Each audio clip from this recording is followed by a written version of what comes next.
దీని ద్వారా మొత్తంగా ఈ ఆర్థిక సంవత్సరంలో సుమారు 27,988 కోట్ల అధిక వడ్డీ రుణాలను తక్కువ వడ్డీకి మార్చుకున్నాం. 16వ ఆర్థిక సంఘం కేంద్రానికి పన్నుల రూపంలో మనం ఏటా వేల కోట్ల రూపాయల ఆదాయం సమకూరుస్తుంటే తిరిగి కేంద్ర పన్నుల పంపకాల ద్వారా మనకు ఇస్తున్నది మనం కట్టే ప్రతి రూపాయలో సగటున 42 పైసలే.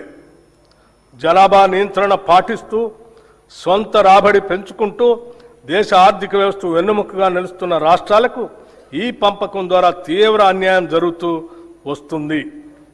ఈ చారిత్రక లోపాన్ని సరిదిద్దేందుకు మన ప్రభుత్వం 16వ ఆర్థిక సంఘం ముందు బలమైన వాదనను వినిపించింది. తద్వారా కేంద్ర పన్నుల పంపకం ఫార్ములాలో కేవలం జనాభా ఆదాయ వ్యత్యాసాల లాంటి అంశాలనే కాకుండా రాష్ట్ర జిఎస్డిపిని కూడా ఒక కీలక కొలమానంగా పరిగణలోకి తీసుకునేలా మెప్పించి ఒప్పించడంలో మన ప్రభుత్వం విజయం సాధించింది. దీని ద్వారా తెలంగాణ వాటాను 2.102% నుండి 2.174% పెంచటం జరిగింది. తెలంగాణ రాష్ట్రాన్ని దేశంలోనే భవిష్యత్ ఆర్థిక శక్తిగా అభివృద్ధి చేయాలనే లక్ష్యంతో తెలంగాణ రైజింగ్ గ్లోబల్ సమ్మిట్ 2025ను డిసెంబర్ 8-9 తేదీల్లో హైదరాబాద్లోని భారత్ ఫ్యూచర్ సిటీలో విజయవంతంగా నిర్వహించాం. ప్రధాన రంగాలలో ప్రపంచ స్థాయి పెట్టుబడులను ఆకర్షించడానికి ఈ సమ్మిట్ ఒక ముఖ్య వేదికగా నిలిచింది. ప్రపంచవ్యాప్తంగా సుమారు 2,000 మంది అంతర్జాతీయ ప్రతినిధులు, పెట్టుబడిదారులు, విధాన రూపకర్తలు, ఆర్థిక నిపుణులు, సాంకేతిక రంగ నిపుణులు ఈ సమ్మిట్లో పాల్గొన్నారు. ఈ సమ్మిట్లో నోబెల్ బహుమతి గ్రహీతలు ఆర్థికవేత్త శ్రీ అభిజిత్ బెనర్జీ, సామాజికవేత్త శ్రీ కైలాష్ సత్యార్థి, ఆర్బీఐ మాజీ గవర్నర్లు శ్రీ దువ్వూరి సుబ్బారావు, శ్రీ రఘురామ రాజన్, ఆర్థికవేత్త శ్రీ అరవింద్ సుబ్రహ్మణ్యన్, యునైటెడ్ కింగ్డమ్ మాజీ ప్రధాని Shri Tony Blair, World Economic Forum ప్రతినిధి శ్రీ జెర్మీ జగ్గన్స్ వంటి ప్రముఖులు పాల్గొన్నారు. అదేవిధంగా పరిశ్రమల రంగం నుంచి శ్రీ శంతన్ నారాయణ్, శ్రీ ఆనంద్ మహేంద్ర, శ్రీ ప్రేమ్ వాట్సా, శ్రీ ఎరిక్ స్వైడర్ వంటి ప్రముఖ పారిశ్రామికవేత్తలు కూడా పాల్గొన్నారు. ఈ సమ్మిట్ సందర్భంగా తెలంగాణ రైజింగ్ విజన్ 2047 పత్రాన్ని అధికారికంగా విడుదల చేయటం జరిగింది. ఈ విజన్ పత్రం క్యూర్, ప్యూర్, రేర్ అనే 3 ప్రాంతాల ఆధారంగా సమతుల్య సుస్థిర అభివృద్ధి సాధించడానికి రాష్ట్ర దీర్ఘకాలిక అభివృద్ధి వ్యూహాన్ని ప్రతిపాదించింది. సమ్మిట్ సందర్భంగా దాదాపు 100 పైబడి ఎంఓయూలు కుదుర్చుకున్నాం. వీటి ద్వారా సుమారు 5,75,000 కోట్ల రూపాయలు పెట్టుబడులు పెట్టడానికి పెట్టుబడిదారులు తమ ఆసక్తిని వ్యక్తపరిచారు. హైదరాబాద్లో సాఫ్రన్ సిఎఫ్ఎం అంతర్జాతీయ ఏరోక్రాఫ్ట్ ఇంజన్ యొక్క మెయింటెనెన్స్, రిపేర్ మరియు ఓవరాల్ ఎంఆర్ఓ సదుపాయ కేంద్రాన్ని ప్రారంభించడం ఒక చారిత్రాత్మక ప్రభుత్వ విజయం. గౌరవ ముఖ్యమంత్రి శ్రీ రేవంత్ రెడ్డి గారు దావోస్లో next gen life sciences policy 2026-2030ను ఆవిష్కరించారు. ఈ పాలసీ లక్ష్యం 2030 నాటికి ఆర్టిఫిషియల్ ఇంటెలిజెన్స్ పరిశోధనాభివృద్ధి మరియు ఆధునిక తయారీ రంగాల్లో తెలంగాణను ప్రపంచంలో మొదటి 5 లైఫ్ క్లస్టర్లలో ఒకటిగా నిలపటం. ఈ రంగంలో ఇప్పటిదాకా 73,360 కోట్ల పెట్టుబడుల్ని ఆకర్షించాము.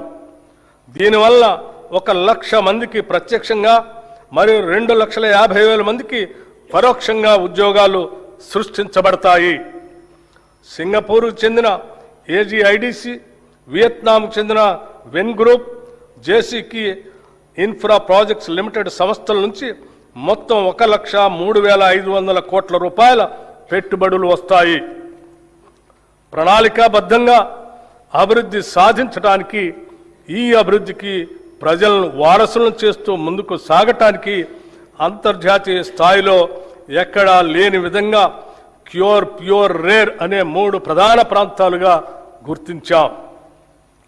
క్యూర్లో సేవా రంగానికి, ప్యూర్లో ఉత్పాదక రంగానికి, రేర్లో వ్యవసాయ మరియు వ్యవసాయ అనుబంధ రంగాలకు ప్రాధాన్యత ఇస్తూ రాష్ట్రాన్ని అభివృద్ధి చేస్తున్నాం.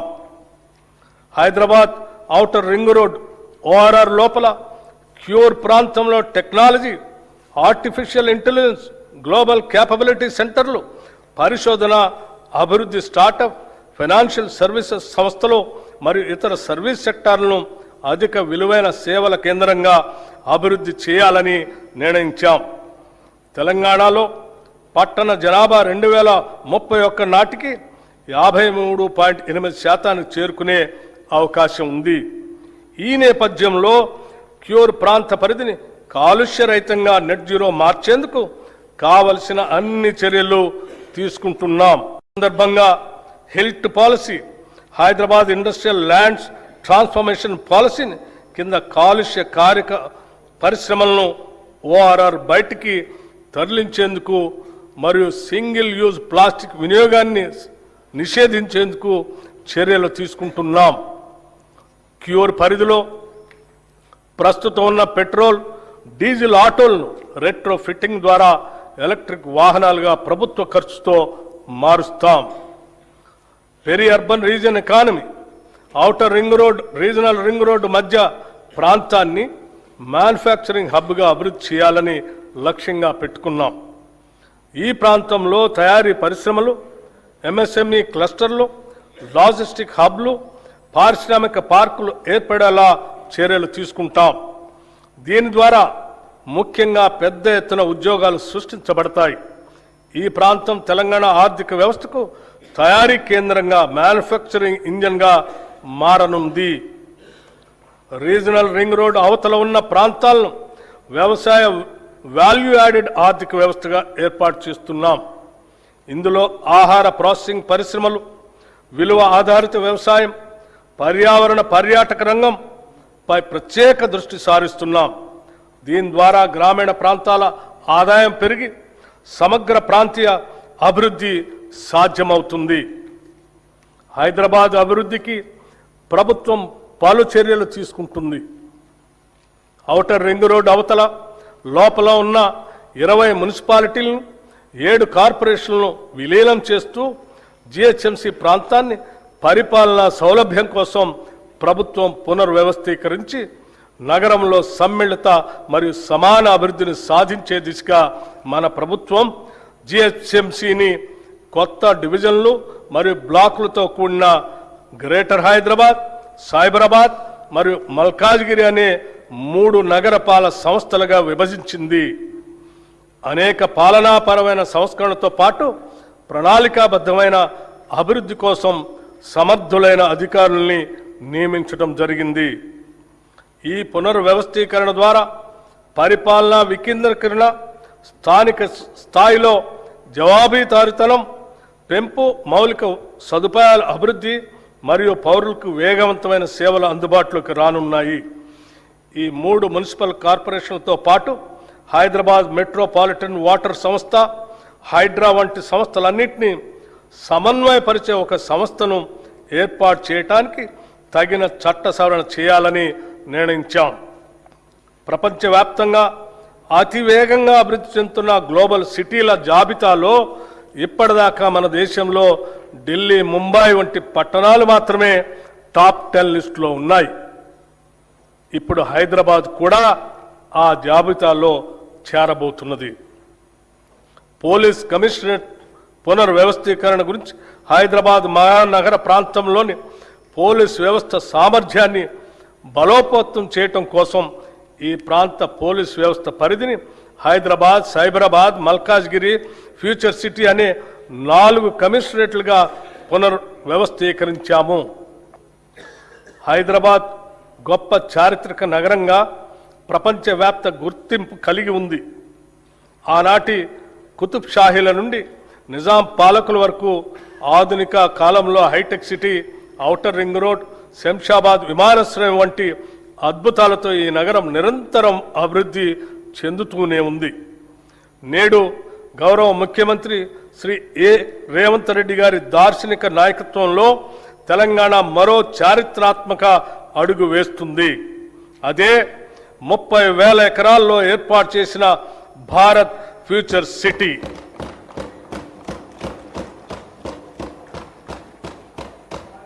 రేడియల్ రోడ్ల నిర్మాణం, ఫ్యూచర్ సిటీని నేరుగా ఆంధ్రప్రదేశ్లోని మచిలీపట్నం పోర్టుకి అనుసంధానించే గ్రీన్ఫీల్డ్ జాతీయ రహదారి, భూగర్భ విద్యుత్ వ్యవస్థ, పర్యావరణ అనుకూల స్మార్ట్ గ్రిడ్లతో ఈ నగరం సుస్థిర అభివృద్ధికి నిదర్శనంగా నిలుస్తుంది.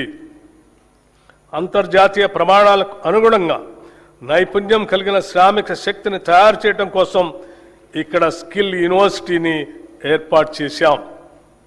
ఈ ఫ్యూచర్ సిటీ నిర్మాణం పూర్తి చేసుకుంటే ఈ నగరం అంతర్జాతీయ నగరాల సరసన నిలిచి అంతర్జాతీయ పర్యాటక కేంద్రంగా మారుతుంది. తెలంగాణ ఉద్యమ ఆకాంక్షలలో అత్యంత కీలకమైన ఉద్యోగ నియామకాల భర్తీకి ప్రజాప్రభుత్వం అత్యంత ప్రాధాన్యతనిచ్చింది. గత ప్రభుత్వం నిరుద్యోగుల జీవితాలతో చెలగాటం ఆడింది. టీజీపీఎస్సీ ద్వారా నిర్వహించే అత్యున్నతమైన గ్రూప్ 1, గ్రూప్ 2 పరీక్షలను సమర్థవంతంగా నిర్వహించలేక పరీక్షా పత్రాలు లీక్ కావడంతో రాజ్యాంగబద్ధ సంస్థ అయిన టీజీపీఎస్సీ నవ్వుల పాలైంది. గత ప్రభుత్వ నిర్లక్ష్యానికి ఎందరో నిరుద్యోగులు ప్రాణాలు కోల్పోయారు. ఈ ప్రభుత్వం అధికారంలోకి రాగానే యూపీఎస్సీ స్థాయిలో టీజీపీఎస్సీని పునర్వ్యవస్థీకరించి నిరుద్యోగుల ఆకాంక్షలను గుర్తించి ఇప్పటి వరకు 67,763 మంది నిరుద్యోగులకు నియామక పత్రాల్ని అందించడం జరిగింది. తెలంగాణ రాష్ట్రంలోని బడుగు బలహీన వర్గాలకు అండగా నిలిచేందుకు వీలుగా రాష్ట్రంలో సివిల్ సాధించే లక్ష్యంతో పోటీ పరీక్షలకు సన్నద్ధం అవుతున్న విద్యార్థులకు అండగా నిలిచేందుకు రాజీవ్ సివిల్స్ అభయహస్తం పథకాన్ని ప్రభుత్వం అమలు చేస్తుంది. ఈ పథకం ద్వారా ఈ సంవత్సరం ప్రభుత్వ రంగ సంస్థ అయిన సింగరేణి సంస్థ సిఎస్ఆర్ నిధుల ద్వారా సివిల్స్ మెయిన్ పరీక్షలకు హాజరైన 202 మంది అభ్యర్థులకు ₹1,00,000 చొప్పున ఆర్థిక సహాయం అందించింది. ఈ సహాయం అందుకున్న అభ్యర్థుల్లో 51 మంది ఇంటర్వ్యూలకు సెలెక్ట్ అయ్యారు. వారికి అదనంగా ₹1,00,000 ఆర్థిక సహాయాన్ని అందించాం. వారిలో 20 మంది యూపీఎస్సీ సివిల్ సర్వీసెస్ ఫలితాల్లో మంచి ర్యాంకులు సాధించి తెలంగాణ రాష్ట్ర యువత తమ సత్తాను చాటి చెప్పారు. తెలంగాణ రాష్ట్రంలో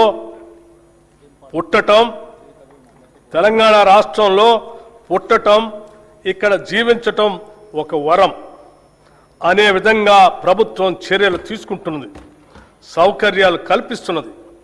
ఈ ప్రభుత్వం రాష్ట్రంలోని ప్రతి కుటుంబానికి భద్రత కల్పిస్తుంది.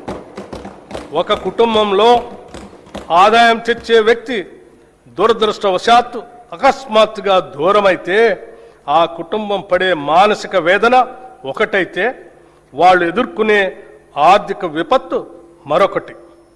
ఒక్క సంఘటనతో ఆ కుటుంబం రోడ్డున పడుతుంది. ఆ భయం, ఆ అభద్రతా భావం ఏ ఒక్క తెలంగాణ బిడ్డకు ఉండకూడదన్నదే మా ప్రభుత్వ సంకల్పం. ప్రపంచంలోని ఏ అభివృద్ధి చెందిన దేశానికి సాధ్యం కాని రీతిలో కని విని ఎరుగని ఒక మహత్తర జీవిత బీమా పథకానికి ఈ బడ్జెట్లో శ్రీకారం చుడుతున్నాం. సామాజిక అంతరాలతో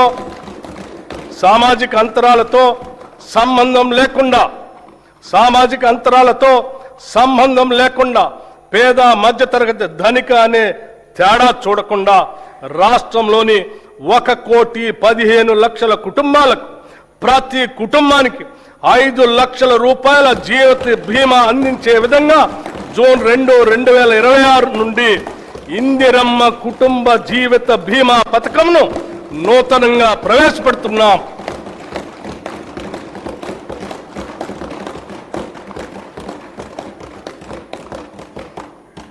ప్రజల సమస్యలను త్వరితగతిన పరిష్కరించేందుకు, పరిపాలనలో పారదర్శకత, బాధ్యతను పెంపొందించేందుకు ఏర్పాటు చేసిన ప్రజావాణి కార్యక్రమం విజయవంతంగా కొనసాగుతుంది.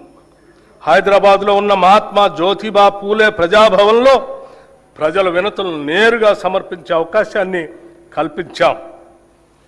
ప్రభుత్వం అమలు చేస్తున్న సంక్షేమ పథకాలు, చేపడుతున్న అభివృద్ధి కార్యక్రమాలను ప్రజలకు మరింతగా చేరువ చేయాలనే సంకల్పంతో రాష్ట్రంలో ప్రజాపాలన ప్రగతి ప్రణాళిక పేరుతో 99 రోజుల కార్యక్రమాన్ని ప్రభుత్వం రూపొందించింది. ఈ కార్యక్రమం 2026 మార్చి 6 నుంచి జూన్ 12 వరకు సాగుతుంది. గ్రామ, మండల, నియోజకవర్గ, జిల్లా మరియు రాష్ట్ర స్థాయిల వరకు పరిశుభ్రత, ఫైళ్ల క్లియరెన్స్, ఆరోగ్యం, రోడ్డు సేఫ్టీ, సంక్షేమం, పిల్లల భద్రత, డ్రగ్స్ కు నో, రైతు సంక్షేమం, వ్యవసాయం, విద్య, యువత, క్రీడలు, మహిళలు, పర్యావరణం వంటి 10 అంశాలతో కూడిన ఈ కార్యక్రమాన్ని ప్రజాప్రతినిధులు, జిల్లా అధికారులు, స్వయం సహాయక సంఘాల మహిళలు మరియు పౌర సమాజ సంస్థల భాగస్వామ్యంతో అమలు చేస్తున్నాం. గత ప్రభుత్వం అట్టహాసంగా తెచ్చిన ధరణితో రైతులు అలివికాని కష్టాలు ఎదుర్కొన్నారు. ఈ భూ సమస్యలకు శాశ్వత పరిష్కారం కోసం ప్రభుత్వం తెలంగాణ భూభారతి చట్టం 2025ను అమలు చేసింది. ఈ చట్టం ద్వారా ప్రత్యేకమైన భూధార్ భూమి గుర్తింపు వ్యవస్థతో పాటు ఆర్టిఫిషియల్ ఇంటెలిజెన్స్ ఆధారిత భూమిత్ర చాట్ బాట్ను కూడా ప్రవేశపెట్టింది.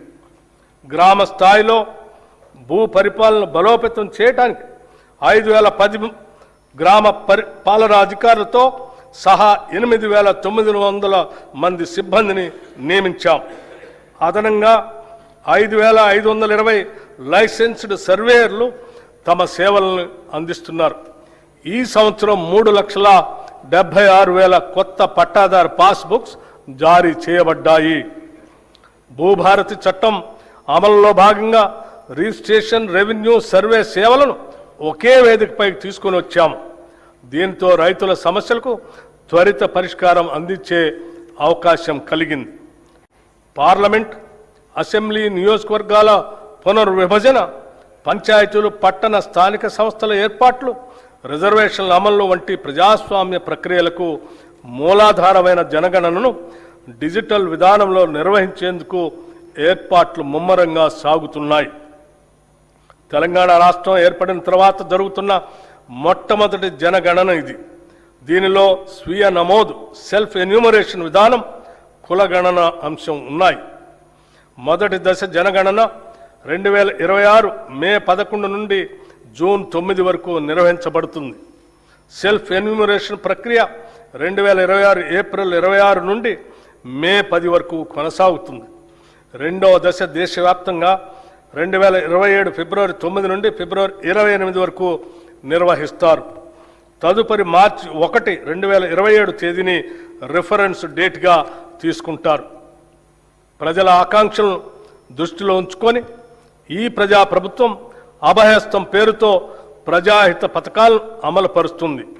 కనీస సదుపాయాలు కూడా లేని వారికి ఉపయోగపడే విధంగా మహాలక్ష్మి, గృహజ్యోతి, ఇందిరమ్మ ఇళ్ళు, మహిళా శక్తి మిషన్ వంటి పథకాలు పేదల జీవితాల్లో వెలుగులు నింపుతున్నాయి.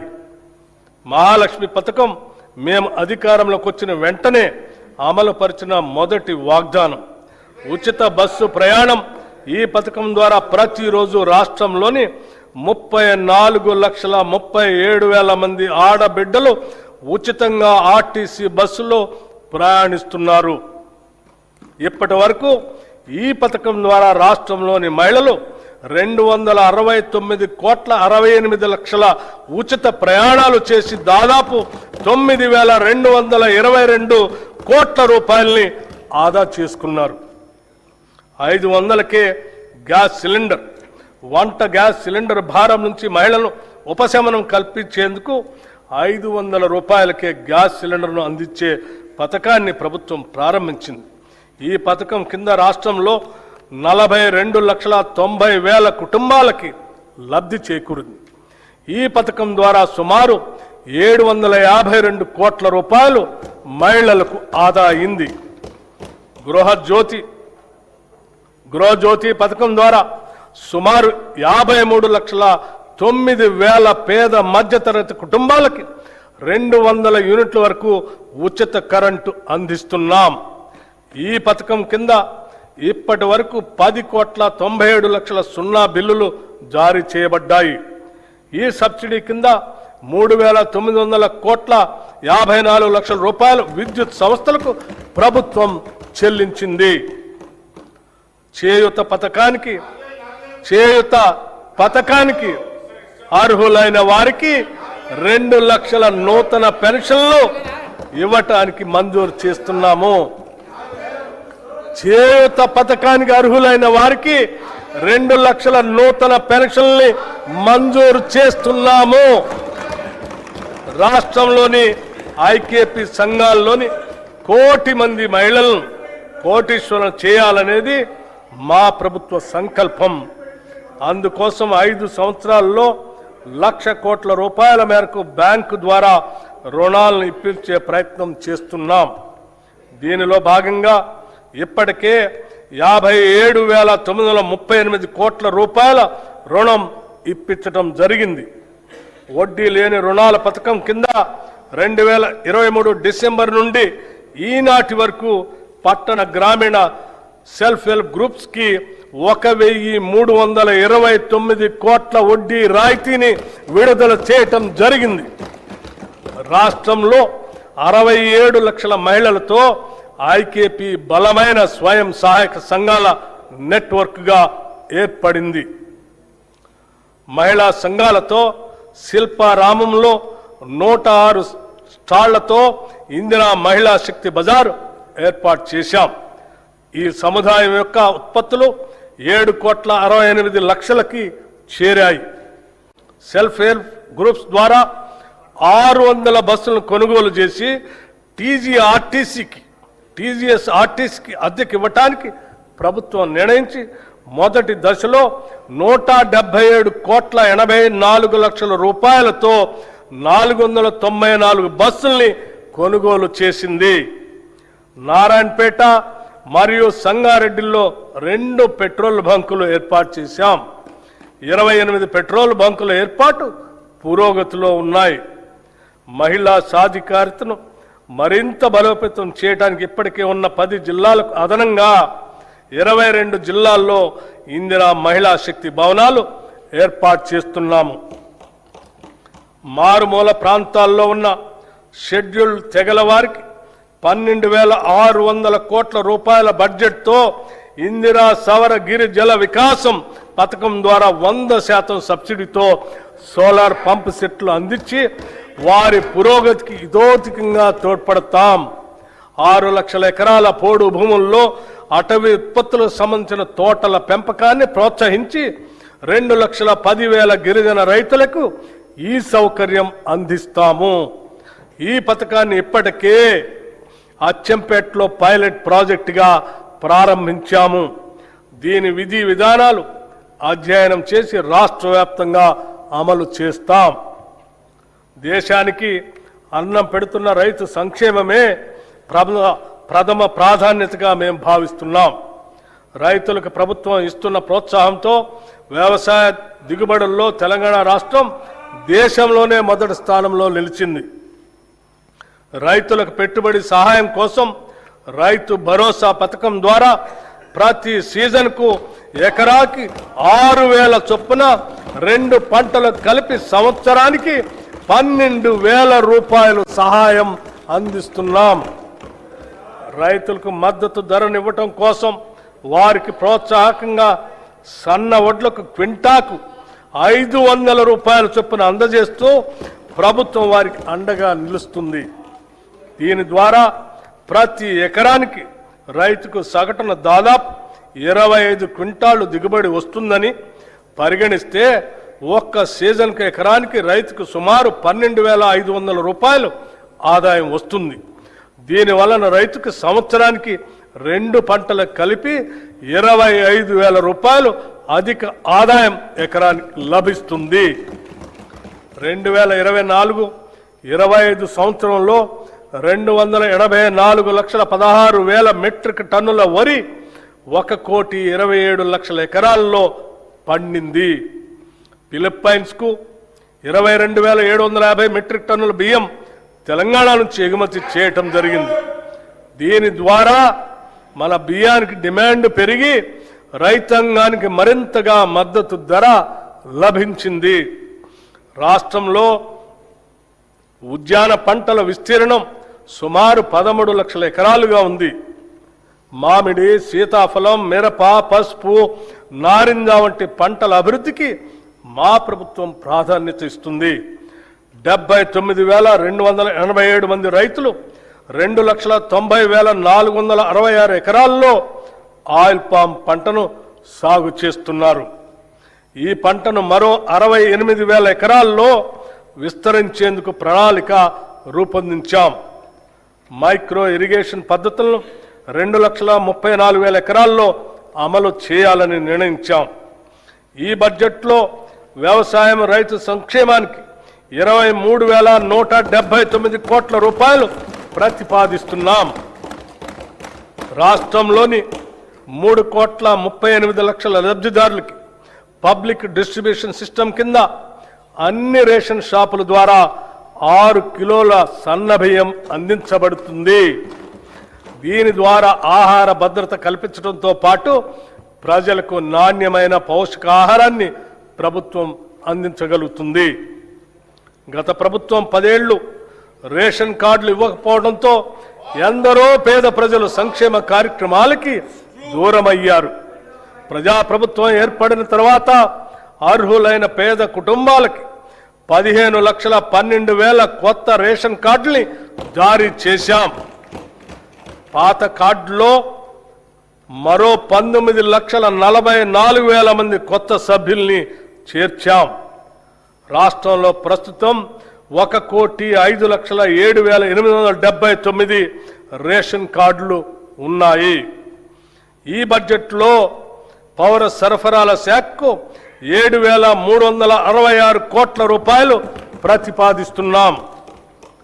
పశు సంవర్ధక మత్స్య రంగాలు 2024-25 సంవత్సరంలో 1,935 కోట్ల 27 లక్షల గుడ్ల ఉత్పత్తితో తెలంగాణ రాష్ట్రం దేశంలో 3వ స్థానాన్ని చేరుకుంది.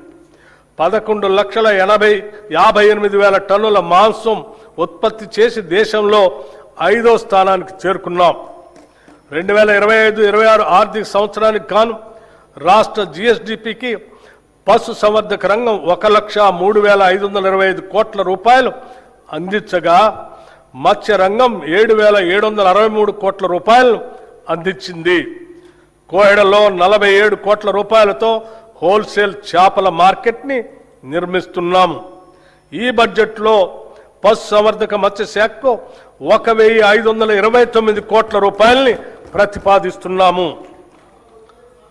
విద్యుత్ అభివృద్ధి, విశ్వసనీయత, భవిష్యత్తు దిశగా తెలంగాణ మన ప్రజాప్రభుత్వం విద్యుత్ రంగాన్ని కేవలం సరఫరా వ్యవస్థగా కాకుండా సామాజిక న్యాయం, ఆర్థిక వృద్ధి మరియు భవిష్యత్ తెలంగాణకు పునాదిగా భావిస్తుంది.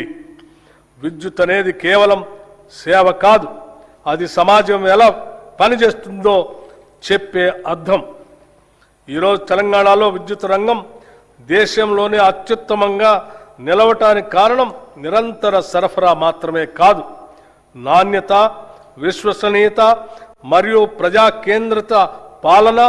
ప్రస్తుతం మన రాష్ట్రంలో 23,187 మెగావాట్ల స్థాపిత సామర్థ్యం ఉంది. అందులో గణనీయమైన భాగం పునరుత్పాదక శక్తి వనరుల నుంచే వస్తుంది. మార్చి 13, 2026 తెలంగాణ విద్యుత్ రంగానికి చారిత్రాత్మక రోజు.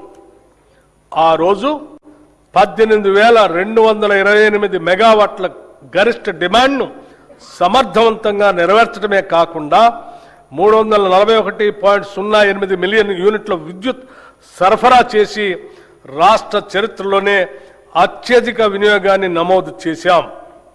అంతేకాదు, ప్రతి వ్యక్తికి విద్యుత్ వినియోగం 2,508 యూనిట్లు ఉండగా ఇది దేశ సగటు కంటే చాలా ఎక్కువ. ఇది తెలంగాణ అభివృద్ధి వేగాన్ని స్పష్టంగా చూపించే సూచిక. ఒకప్పుడు విద్యుత్ కొరత గురించి మాట్లాడుకునే తెలంగాణ ఈరోజు విద్యుత్ భవిష్యత్తును రూపొందించే తెలంగాణగా మారింది. మన ప్రభుత్వం విద్యుత్ సేవలను ప్రజలకు మరింత చేరువ చేయడంలో ఒక కొత్త విధానాన్ని తీసుకొచ్చింది. అధికారులు కార్యాలయాల్లో కాకుండా ప్రజల మధ్యకు వెళ్లే విధంగా ప్రజాబాట పొలం బాట అనే కార్యక్రమాన్ని అమలు చేస్తున్నాం. సమస్యలు ఫైళ్లలో కాదు, ప్రజల దగ్గరే పరిష్కారం అవుతున్నాయి. 214 ఎలక్ట్రిక్ అంబులెన్సులు మరియు 24 గంటల 1912 కాల్ సెంటర్ ద్వారా తక్షణ స్పందన అందిస్తున్నాం. పాలనాపరంగా ఉండే వ్యవస్థ కాదు, సమస్య దగ్గరకు వెళ్లే వ్యవస్థ ఇది. సాంకేతిక రంగంలో కూడా కీలక మార్పులు తీసుకువస్తున్నాం. రియల్ టైం ఫీడర్ మానిటరింగ్ వంటి ఆధునిక వ్యవస్థలు అమలు చేస్తూ సరఫరా నాణ్యతను నిరంతరం పరీక్షించే స్థాయికి తీసుకొచ్చాం. ఇటీవల ఎస్ఎల్సి ఛార్జీల సవరణ ద్వారా కొత్త విద్యుత్ కనెక్షన్లు కాంటాక్ట్ లెస్ విధానంలో అందించే వ్యవస్థను ప్రవేశపెట్టాం. అభివృద్ధి చెందిన దేశాల తరహాలో పారదర్శకతను పెంచుతూ అవినీతి అవకాశాలను తగ్గించే దిశగా ఇది ఒక కీలక అడుగు. విద్యుత్ మౌలిక సదుపాయాల విస్తరణలో తెలంగాణ ఒక కొత్త ప్రమాణాన్ని నెలకొల్పుతుంది. ట్రాన్స్ఫార్మర్లు, సబ్స్టేషన్లు, నెట్వర్క్ సామర్థ్యం ప్రతి స్థాయిలో బలోపేతం అవుతున్నాయి. మౌలిక సదుపాయాలు కనిపించవు, కానీ అవే అభివృద్ధి కనిపించేలా చేస్తాయి. ఈ దశలో యాదాద్రి థర్మల్ పవర్ స్టేషన్లో 3x800 మెగావాట్ల యూనిట్ని ప్రారంభించి మరొక యూనిట్ని గ్రిడ్కి అనుసంధానం చేశాం. ఇది తెలంగాణ భవిష్యత్ విద్యుత్ భద్రతకు బలమైన పునాది. పునరుత్పాదక శక్తి రంగంలో తెలంగాణ ముందంజలో ఉంది. ప్రకృతితో కలిసి ముందుకు సాగటం మన లక్ష్యం. సౌర ప్రాజెక్టులు, సోలార్ విలేజ్లు, రూఫ్ టాప్ విస్తరణ మాత్రమే కాదు, పిఎం కుసుమ్ పథకం ద్వారా రైతులను విద్యుత్ వినియోగదారులుగా కాకుండా విద్యుత్ ఉత్పత్తిదారులుగా మార్చే దిశగా అడుగులు వేస్తున్నాం. ఇది రైతును వ్యవసాయకర్తగా మాత్రమే కాకుండా శక్తి రంగంలో భాగస్వామిగా నిలబడుతుంది. ఇప్పుడు శక్తి రంగం భవిష్యత్తు గురించి మాట్లాడాల్సిన సమయం వచ్చింది. శక్తిని ఉత్పత్తి చేయడం ఒక దశ, దాన్ని నిల్వ చేసి సమర్థవంతంగా వినియోగించడం భవిష్యత్తు. ఈ దశగా మహేశ్వరం మరియు చౌటప్పల్లో 1500 megawatts hour battery energy storage వ్యవస్థలను ఏర్పాటు చేస్తున్నాం. అలాగే టీజీ జెన్కో హైడల్ ఉత్పత్తిలో రికార్డు సాధించే లక్ష్యాన్ని దాదాపు రెట్టింపు చేసింది. ఈ సందర్భంగా సింగరేణి కాలేజ్ కంపెనీ లిమిటెడ్ సంస్థ చేసిన సేవలను కూడా మనం గుర్తు చేసుకోవాలి. రాష్ట్ర విద్యుత్ ఉత్పత్తి, ప్రసారం, పంపిణీ వ్యవస్థకు అవసరమైన బొగ్గు సరఫరాలో ఈ సంస్థ కీలక పాత్ర పోషిస్తుంది. అదేవిధంగా జైపూర్ థర్మల్ ప్లాంట్ ద్వారా విద్యుత్ ఉత్పత్తిలో కూడా ఈ సంస్థ తన వంతు పాత్రను పోషిస్తుంది. తెలంగాణ శక్తి రంగం నిరంతరంగా ముందుకు సాగటానికి ఈ సంస్థ అందిస్తున్న సహకారం ఒక బలమైన పునాది. తెలంగాణ రైజింగ్ గ్లోబల్ సమ్మిట్ సందర్భంగా టీజీ జెన్కో ద్వారా 11,460 మెగావాట్ల పంప్ స్టోరేజ్ మరియు ఇతర ప్రాజెక్టులకు 95,150 కోట్ల పెట్టుబడుల్ని ఆకర్షించాం. అదే సమయంలో రెడ్కో ద్వారా 1,23,350 కోట్ల పెట్టుబడులతో 12 ఒప్పందాలు కుదుర్చుకొని రాష్ట్రాన్ని గ్రీన్ ఎనర్జీ కేంద్రంగా తీర్చిదిద్దే దిశగా అడుగులు వేస్తున్నాం. ఇవి కేవలం పెట్టుబడులే కాదు, భవిష్యత్ తెలంగాణ శక్తి నిర్మాణానికి పునాదులు. పట్టణాభివృద్ధిలో కూడా తెలంగాణ కీలక పాత్ర పోషిస్తుంది. హైదరాబాద్ భూగర్భ కేబులింగ్ పనులు చేపడుతూ నగరాన్ని మరింత సురక్షితంగా, ఆధునికంగా మార్చుతున్నాం.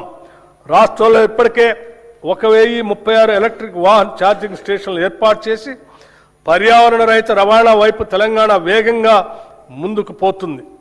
తెలంగాణ రైజింగ్ దృష్టిలో భాగంగా క్యూర్ ప్రాంతాల్లో గ్రీన్ మొబిలిటీని మరింత విస్తరించే దిశగా కూడా క్రమబద్ధమైన చర్యలు తీసుకుంటున్నాం. మన ప్రభుత్వం విద్యుత్ రంగాన్ని సామాజిక న్యాయ సాధనంగా కూడా ఉపయోగిస్తుంది. గృహజ్యోతి పథకం ద్వారా 53 లక్షలకు పైగా కుటుంబాలు లబ్ధి పొందుతున్నాయి. దీనికి భారీగా బడ్జెట్ మద్దతు అందిస్తూ డిస్కమ్లకు ప్రభుత్వం ప్రజల తరపున భారం భరిస్తుంది. విద్యా సంస్థలకు ఉచిత విద్యుత్, వ్యవసాయ సబ్సిడీ ఇవన్నీ కలిపి ఒక స్పష్టమైన సందేశం ఇస్తున్నాయి. రైతుకిచ్చే విద్యుత్ ఖర్చు కాదు, ఇది భవిష్యత్తుకు పెట్టుబడి. రైతు డిస్కమ్ ఏర్పాటు ద్వారా వ్యవసాయానికి మరింత కేంద్రీకృత మరియు నాణ్యమైన సేవలు అందించే దిశగా ముందుకు సాగుతున్నాం. చీకటి పోవటం అంటే కేవలం వెలుగు రావటం కాదు, ప్రజల్లో నమ్మకం పెరగటం. మన లక్ష్యం స్పష్టంగా ఉంది. ప్రతి ఇంటికి విద్యుత్, ప్రతి రైతుకి భరోసా, ప్రతి పరిశ్రమకు శక్తి, ప్రతి పౌరునికి నాణ్యమైన సేవ. విద్యుత్ సరఫరా చేయటం మన బాధ్యత. భవిష్యత్ తెలంగాణను శక్తివంతం చేయటం మన సంకల్పం. ఈ బడ్జెట్లో విద్యుత్ శాఖకు 21,285 కోట్ల రూపాయలు ప్రతిపాదిస్తున్నాం. మహాత్మా జ్యోతిరావు పూలే గారు చెప్పినట్లు చదువు లేకపోతే జ్ఞానం రాదు, జ్ఞానం లేకపోతే నైతిక విలువలు ఉండవు, నైతిక విలువలు లేకపోతే అభివృద్ధి సాధ్యం కాదు. సమాజంలోని అట్టడుగు వర్గాలకు చదువు ఒక్కటే ఉంటే ఇవన్నీ లభిస్తాయి. నిజమైన విద్య సాధికారతనిస్తుంది. యంగ్ ఇండియా ఇంటిగ్రేటెడ్ రెసిడెన్షియల్ పాఠశాల ఏ దేశ భవిష్యత్తు అయినా విద్యతోనే నిర్మితమవుతుంది. ఈ సత్యాన్ని గుర్తించిన ప్రభుత్వం విద్యారంగంలో చారిత్రాత్మక మార్పులు తీసుకొచ్చే దిశగా అడుగులు వేస్తుంది. నాణ్యమైన నైపుణ్యం కలిగిన విద్యను అందించాలనే సంకల్పంతో అన్ని అసెంబ్లీ నియోజకవర్గాల్లో యంగ్ ఇండియా ఇంటిగ్రేటెడ్ రెసిడెన్షియల్ పాఠశాలని మంజూరు చేయాలని నిర్ణయించాం.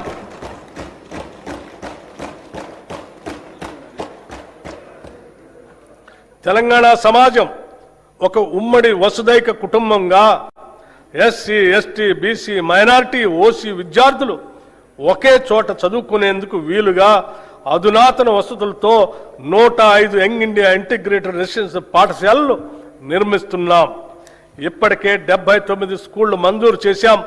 40 చోట్ల నిర్మాణ పనులు వివిధ దశల్లో ప్రారంభమయ్యాయి.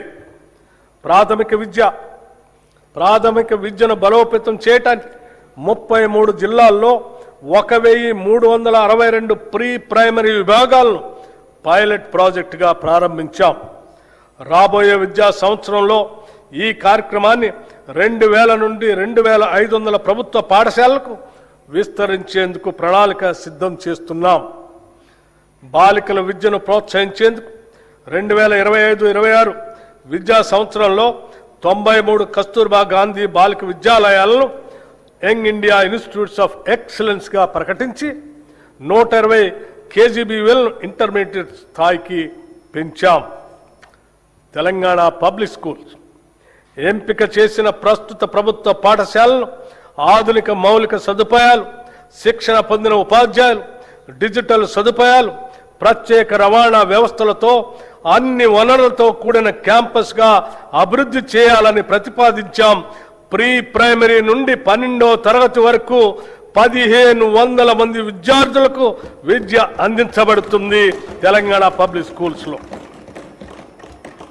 అధ్యక్ష, విద్యార్థులకు పౌష్టికాహారం మానవ మనుగడకు అంతిమ లక్ష్యం మేధస్సును పెంపొందించుకోవటమే. ఈ కార్యక్రమాల ద్వారా తెలంగాణ ప్రభుత్వం ప్రతి బిడ్డ, ప్రతి బాలిక, ప్రతి విద్యార్థి కలలకు జీవం పోస్తుంది. తెలంగాణ విద్యార్థులు ఎదిగితే తెలంగాణ రాష్ట్రమే దేదీప్యమానంగా ఎదుగుతుంది. ఈ ఉద్దేశాన్ని సాధించడం కోసం మా ప్రభుత్వం విద్యార్థుల పోషణ, విద్యా ఫలితాలను మెరుగుపరచడానికి వీలుగా 2 నూతన పథకాలు ఈ బడ్జెట్లో ప్రవేశపెడుతున్నాం. విద్యార్థులకి బ్రేక్ఫాస్ట్ పథకం 2026-27 విద్యా సంవత్సరం నుంచి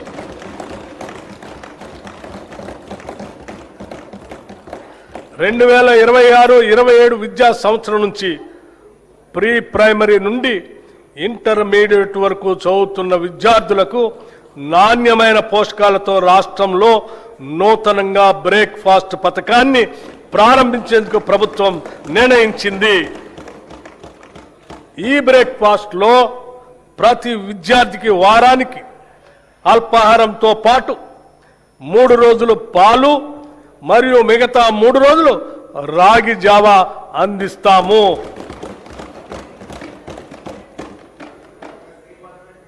This landmark initiative will improve nutrition and health outcomes, increase attendance and punctuality, reduce dropouts and absenteeism. It will ease the burden on working parents. In simple words, no child in Telangana should begin a school day on an empty stomach. This is a watershed reform for student welfare. This breakfast initiative will not only nourish bodies, it will nourish the future of Telangana.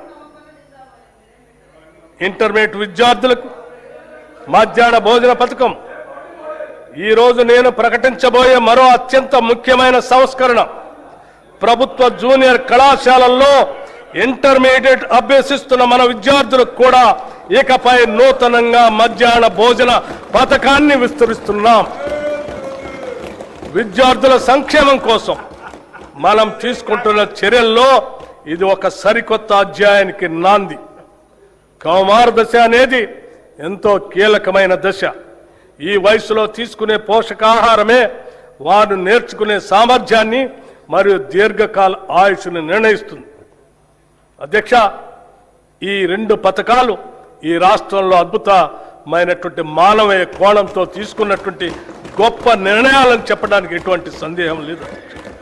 మా ప్రభుత్వం విద్యార్థులు మరియు వారి సాధికారిత పట్ల అత్యంత సిద్ధతతో ఉంది. దివ్యాంగ విద్యార్థుల శారీరక వైకల్యం వారి విద్యాభ్యాసానికి మరియు ప్రగతికి ఏమాత్రం అడ్డంకి కాకూడదనే ఉద్దేశంతో అటువంటి వారికి తగిన తోడ్పాటు అందించే లక్ష్యంతో ఇంటర్మీడియట్ విద్య చదువుతున్న దివ్యాంగ విద్యార్థులకి రెట్రో ఫిట్టెడ్ మోటరైజ్డ్ వాహనాల్ని పంపిణీ చేయాలని నిర్ణయించాం. రాష్ట్రంలోని అన్ని వసతి గృహాలు, గురుకుల విద్యా సంస్థల్లోని వంటశాలల అపరిశుభ్రత వలన విద్యార్థులు అనారోగ్యం పాలవుతున్నారు. దీనిని దృష్టిలో ఉంచుకొని ఆ వంటశాలల నిర్వహణలో వస్తున్న ఇబ్బందులను అధిగమించడానికి ఈ బడ్జెట్లో ఆధునీకరించడానికి మా ప్రభుత్వం నిశ్చయించింది. అన్ని వసతి గృహాలు, గురుకుల విద్యా సంస్థల వంటశాలల ఆధునీకరణకు కోట్ల రూపాయల ప్రతిపాదన 100 కోట్ల రూపాయలని ప్రతిపాదించాం. రాష్ట్రంలో పాలమూరు శాతవాహన విశ్వవిద్యాలయ ఆధ్వర్యంలో ఇంజనీరింగ్ మరియు లా కాలేజీలు, తెలంగాణ విశ్వవిద్యాలయం ఆధ్వర్యంలో ఇంజనీరింగ్ కాలేజ్, మహాత్మా గాంధీ విశ్వవిద్యాలయం ఆధ్వర్యంలో లా మరియు ఫార్మసీ కాలేజీలు, Rajiv Gandhi University of Knowledge Technologies ఆధ్వర్యంలో మహబూబ్ నగర్ క్యాంపస్ను నూతనంగా మంజూరు చేశాం. వీటికి అదనంగా ప్రభుత్వ పాలిటెక్నిక్ కాలేజ్ కోస్కీని ప్రభుత్వ ఇంజనీరింగ్ కళాశాలగా అప్గ్రేడ్ చేశాం. స్టేషన్ గన్పూర్, కే సముద్రం, గంగాధర, ధర్మపురి, పాకాల్, కోస్కీ మరియు దేవరకద్రలో కొత్త ప్రభుత్వ డిగ్రీ కళాశాలలు ప్రారంభించాం. దీంతో రాష్ట్రంలో ప్రభుత్వ డిగ్రీ కళాశాల సంఖ్య 149కి పెరిగింది. రాష్ట్రంలో ఉన్న 57 పాలిటెక్నిక్ కళాశాలను అడ్వాన్స్డ్ టెక్నాలజీ సెంటర్లుగా ఉన్నతీకరిస్తున్నాం. యువతను భవిష్యత్ ఉద్యోగ అవకాశాలు కల్పించడానికి, ఎంటర్ప్రెన్యూర్లుగా ఎదగటానికి వీలుగా పాలిటెక్నిక్ కళాశాలలో 15 కొత్త కోర్సులు 2026-27 విద్యా సంవత్సరంలో ప్రారంభిస్తున్నాం. విశ్వవిద్యాలయాలు, పరిశోధన సంస్థలకు సంబంధించి భూ విజ్ఞాన, ఖనిజ శాస్త్ర పరిశోధనలకు ప్రత్యేకంగా doctor Manmohan Singh earth sciences యూనివర్సిటీని భద్రాద్రి కొత్తగూడెం జిల్లాలో స్థాపించాం. అలాగే రాష్ట్ర విశ్వవిద్యాలయాల్లో న్యాయ ఇంజనీరింగ్ కళాశాల ద్వారా కొత్త ప్రొఫెషనల్ కోర్సులు ప్రారంభించబడ్డాయి. మౌలిక సదుపాయాల అభివృద్ధి కోసం ఉస్మానియా విశ్వవిద్యాలయానికి 1000 కోట్ల రూపాయలు, వీరనారి చాకలి ఐలమ్మ మహిళా విశ్వవిద్యాలయానికి 400 కోట్ల రూపాయలు ఈ బడ్జెట్లో ప్రతిపాదిస్తున్నాం. మిగిలిన విశ్వవిద్యాలయాలకు కూడా అవసరమైన నిధులు కేటాయిస్తున్నాం. స్కిల్ యూనివర్సిటీ నేటి పోటీ ప్రపంచంలో పరిశ్రమలకు అవసరమగు నైపుణ్యాలున్న మానవ వనరుల కొరత నెలకొని ఉంది. చాలా సందర్భాల్లో ఇంటర్మీడియట్ మరియు డిగ్రీ కళాశాల నుండి ఉత్తీర్ణులైన వస్తున్న మన విద్యార్థుల్లో ఆశించిన స్థాయిలో నైపుణ్యాలు ఉండటం లేదు. అలాగే అధునాతన ప్రత్యేక నైపుణ్యాలు అవసరమైన ఉద్యోగాలకు వారు పూర్తి స్థాయిలో సిద్ధంగా ఉండటం లేదు. ఈ అంతరాన్ని పూడ్చాలనే దార్శనికతో అటు విద్యావంతులను నిరుద్యోగ యువత ఎదుర్కొంటున్న ఇబ్బందులను, ఇటు పరిశ్రమలు ఎదుర్కొంటున్న నైపుణ్యం కలిగిన మానవ వనరుల కొరతను ఏకకాలంలో పరిష్కరించాలనే ఉద్దేశంతో మన రాష్ట్ర ప్రభుత్వం యంగ్ ఇండియా స్కిల్ యూనివర్సిటీని స్థాపించింది. పరిశ్రమల అవసరాలకు అనుగుణంగా ఆయా పరిశ్రమల భాగస్వామ్యంతోనే రూపొందించిన పాఠ్యాంశాల ద్వారా యువతకు ప్రత్యేక నైపుణ్యాలని అందిస్తాము. ఈ స్కిల్ యూనివర్సిటీని విద్యాశాఖ పరిధిలో తీసుకొని వస్తున్నాము. రాష్ట్రంలోని 65 ప్రభుత్వ ఐటీఐలను ఆధునిక పరిశ్రమ అవసరాలు తగినట్లుగా తీర్చిదిద్దేందుకు అడ్వాన్స్డ్ టెక్నాలజీ సెంటర్లుగా ప్రభుత్వం ఉన్నతీకరించింది. దీనికి అదనంగా 53 అడ్వాన్స్ టెక్నాలజీ సెంటర్ ఏటీసీలను మంజూరు చేసింది. వీటి నిర్వహణ పనులు పురోగతిలో ఉన్నాయి. దీంతో మొత్తం 118 అడ్వాన్స్డ్ టెక్నాలజీ సెంటర్లు అందుబాటులోకి వస్తున్నాయి. అడ్వాన్స్ టెక్నాలజీ సెంటర్లో శిక్షణ పొందుతున్న ట్రైనీలకి ప్రతి నెల 2,000 రూపాయలు స్కాలర్షిప్ రూపంలో ఇవ్వాలని ప్రభుత్వం నిర్ణయించింది. నైపుణ్యాలకు సంబంధించిన అన్ని సంస్థలను ఒకే గొడుగు కిందకు తీసుకొని రావటానికి అడ్వాన్స్డ్ టెక్నాలజీ సెంటర్లు, పాలిటెక్నిక్ కళాశాలలు మరియు టామ్కామ్లను ఈ స్కిల్ యూనివర్సిటీ పరిధిలోకి తీసుకొస్తాం. యువతను బ్లూ కాలర్ ఉద్యోగాల కోసం సన్నద్ధం చేసేలా ఉస్మానియా యూనివర్సిటీ, జేఎన్టీయూ తదితర విద్యా సంస్థల తరహాలో ఈ విశ్వవిద్యాలయాన్ని తయారు చేయటమే మా ప్రధాన ఉద్దేశ్యం. 2047 నాటికి రాష్ట్ర ఆర్థిక వ్యవస్థను $3 ట్రిలియన్ స్థాయికి చేర్చాలనే మహోన్నత లక్ష్యంతో ఉన్నాం. ఇందుకు మనకు భారీ సంఖ్యలో నైపుణ్యం కలిగిన మానవ వనరులు అవసరం. భారతదేశంతో పాటు ప్రపంచవ్యాప్తంగా ఉన్న నైపుణ్య ఆధారిత బ్లూ కాలర్ ఉద్యోగ అవకాశాలకు అవసరమైన మానవ వనరులను అందించడంలో తెలంగాణ రాష్ట్రాన్ని యావత్ ప్రపంచానికి ఆదర్శంగా తీర్చిదిద్దాలని మేము భావిస్తున్నాం. పిల్లల భవిష్యత్తు కోసం తీసుకునే నిర్ణయాలు ఎప్పుడూ ఖర్చు కాదు, అవి పెట్టుబడులు మాత్రమే. అమ్మ కలలు పిల్లల చదువు, ఇవే తెలంగాణ భవిష్యత్. అమ్మ కలలు పిల్లల చదువు, ఇవే తెలంగాణ భవిష్యత్. ఈ బడ్జెట్లో విద్యారంగానికి 26,674 కోట్ల రూపాయలు ప్రతిపాదిస్తున్నాం. రాష్ట్రంలోని పేద ప్రజలందరికీ నాణ్యమైన వైద్య సేవలు అందించడమే లక్ష్యంగా మా ప్రభుత్వం ప్రజా ఆరోగ్య వ్యవస్థను బలోపేతం చేస్తుంది.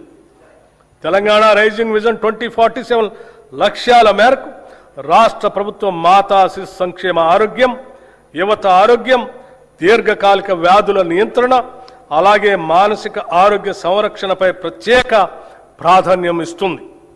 ప్రభుత్వ ఆసుపత్రులను బలోపేతం చేయడానికి జిల్లా కేంద్రాల్లో డే కేర్ క్యాన్సర్ సెంటర్లు, నాన్ కమ్యూనికబుల్ వ్యాధుల క్లినిక్స్, వృద్ధుల ప్రత్యేక క్లినిక్స్, పాలియేటివ్ కేర్ సెంటర్లు, ట్రాన్స్జెండర్ల కోసం మైత్రి క్లినిక్స్ ఏర్పాటు చేయబడ్డాయి.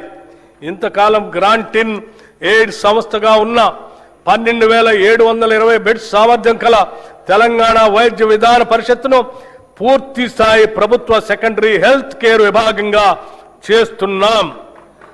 దేశంలో ఎక్కడా లేని విధంగా కేవలం అభివృద్ధి చెందిన దేశాలు మాత్రమే లభించే ప్రజల హెల్త్ ప్రొఫైల్ని రాష్ట్రంలోని ప్రజలందరికీ అమలు పరుస్తున్నాం. మానవ వనరుల సంక్షేమంలో భాగంగా రాష్ట్రంలోని ప్రజలందరి ఆరోగ్య రక్షణ అత్యంత ప్రధానమైంది. అందుకోసం ప్రజలందరి హెల్త్ ప్రొఫైల్ని సిద్ధం చేసి వారికి డిజిటల్ హెల్త్ కార్డులు అందజేస్తాం. వీటి నిర్వహణలో అత్యంత గోప్యతని పాటిస్తాం. నూతన వైద్య కళాశాలలు మరియు సంస్థలు గత ప్రభుత్వం కేవలం పేపర్ల మీదే మెడికల్, నర్సింగ్, ఇతర కళాశాలను చూపించి ప్రజల్లో ఒక భ్రమను కలిగింపజేసింది. కానీ మేము వాటిని వాస్తవ రూపంలో తీసుకొచ్చి వాటి నిర్మాణ పనులను ప్రారంభించాం. ప్రభుత్వ ఆసుపత్రుల్లో మౌలిక సదుపాయాల కల్పనపై మా ప్రభుత్వం ప్రత్యేక దృష్టి సారించింది. 2023 డిసెంబర్ నాటికి ప్రభుత్వ ఆసుపత్రుల్లో 30,377 పడకలు అందుబాటులో ఉండగా కొత్తగా ప్రారంభించిన 9 ప్రభుత్వ వైద్య కళాశాల ద్వారా మరో 980 టెరిషరీ కేర్ పడకలు అందుబాటులోకి వచ్చాయి. దీనికి అదనంగా మా ప్రభుత్వం ఏర్పడిన తర్వాత 2024 సంవత్సరంలో 4540 కొత్త బెడ్స్ అందుబాటులోకి వచ్చాయి. 2026 చివరి నాటికి సనత్ నగర్, ఎల్బీ నగర్, అల్వాల్లోని టిమ్స్ ఆసుపత్రులతో పాటు నిమ్స్ విస్తరణ, వరంగల్ మల్టీ సూపర్ స్పెషాలిటీ ఆసుపత్రితో కలిపి మరో 6582 టెరిషరీ కేర్ పడకల్ని అందుబాటులోకి తీసుకొని వస్తాం. ఇవి కాక సెకండరీ కేర్ ఆసుపత్రుల్లో 12720 పడకలు ఉన్నాయి. దీంతో రాష్ట్ర ప్రభుత్వ ఆసుపత్రుల్లో మొత్తం టెరిషరీ కేర్ పడకల సంఖ్య 44029కి చేరుకుంటుంది. భారత ప్రజా ఆరోగ్య ప్రమాణాల ప్రకారం ప్రతి 1000 మందికి ఒక పడక ఉండాలన్న నిబంధనను మనం గణనీయంగా అధిగమించడం మనందరికీ గర్వకారణం. నూతనంగా 17 మెడికల్ కాలేజీల నిర్మాణాలు చేపడుతున్నాం. మెడికల్ విద్యను విస్తరించేందుకు కొత్తగా 9 ప్రభుత్వ medical college, 16 nursing college, 28 paramedical కాలేజీలు ప్రారంభించబడ్డాయి. చికిత్స ఆధారిత వ్యవస్థ నుంచి నిరోధక వైద్య సేవల వైపు మార్పును తీసుకొని వస్తున్నాం. ఈ బడ్జెట్లో వైద్య మరియు ఆరోగ్య శాఖకి 13,679 కోట్ల రూపాయలు ప్రతిపాదిస్తున్నాం. ఉద్యోగులు, ఉపాధ్యాయులు, పెన్షనర్ల సంక్షేమం. కొన్ని దశాబ్దాల నుంచి ప్రభుత్వ ఉద్యోగులు మరియు పెన్షనర్లు ఎదురు చూస్తున్నటువంటి నగదు రహిత ఆరోగ్య భద్రతా పథకాన్ని ప్రారంభిస్తున్నాం.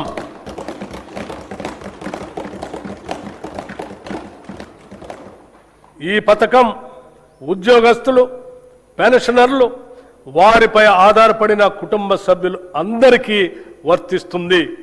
ఇది ప్రభుత్వ ఉద్యోగస్తులకి, పెన్షనర్లకి ఈ ప్రభుత్వం కల్పిస్తున్న భద్రత మరియు భరోసా. ఈ నగదు రహిత ఆరోగ్య భద్రత పథకాన్ని రాజీవ్ ఆరోగ్యశ్రీ ట్రస్ట్ ద్వారా అమలు చేస్తాం. ప్రభుత్వ ఆసుపత్రులతో పాటు 421 ఎంపానెల్ ప్రైవేట్ ఆసుపత్రుల్లో 1998 వ్యాధులకు ఈ పథకం ద్వారా చికిత్సను పొందవచ్చు. ప్రతి ఉద్యోగికి డిజిటల్ హెల్త్ కార్డు అందిస్తాం.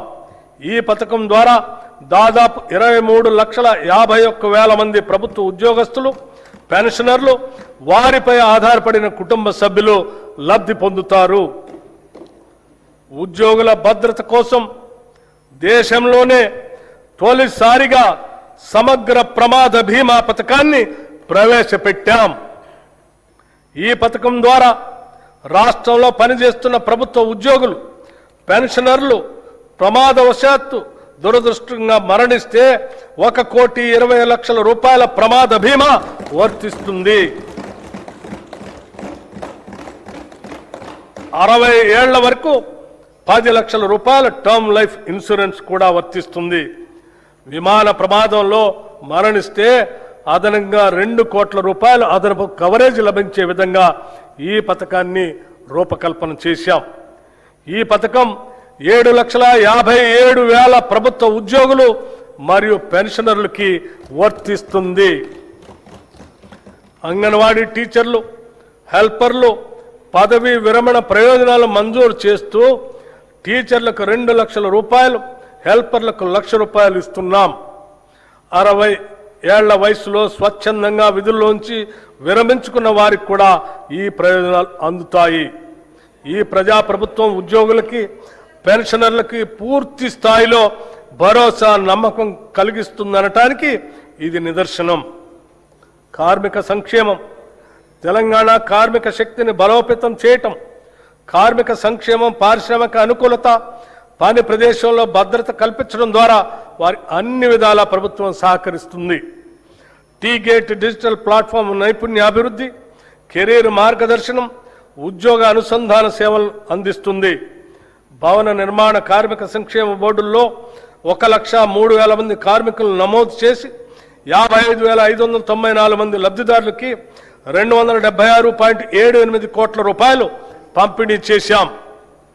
సీఎం ఓవర్సీస్ ఎంప్లాయ్మెంట్ ప్రోగ్రాం రాష్ట్ర యువతకి సురక్షితమైన విదేశీ ఉపాధి అవకాశాలు కల్పించేందుకు వీలుగా ఏర్పాటు చేసిన Telangana overseas manpower company limited ద్వారా UAE, Germany, Japan, UK, Canada వంటి 16 దేశాల్లో సుమారు 13,930 మంది యువతకు ఉద్యోగ అవకాశాలు కల్పించింది.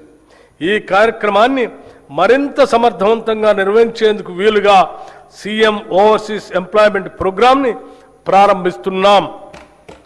రాష్ట్ర యువతకి వివిధ రంగాల్లో తగిన నైపుణ్య శిక్షణను మరియు వారికి ఉపాధి లభించిన ఆయా దేశాలకు సంబంధించిన భాషా జ్ఞానంలో శిక్షణ ఇప్పించడం, వారికి వీసా మార్గదర్శకత మరియు విదేశ ప్రయాణానికి కావలసిన రక్షణను ఇచ్చి విదేశాలలో ఆరోగ్య సేవలు, హాస్పిటాలిటీ, నిర్మాణ పనులు, లాజిస్టిక్స్ వంటి రంగాలలో ఉద్యోగ అవకాశాలు కల్పించడం ఈ సంస్థ ఉద్దేశ్యం. ఈ బడ్జెట్లో కార్మిక సంక్షేమ శాఖకు 998 కోట్ల రూపాయలు ప్రతిపాదిస్తున్నాం.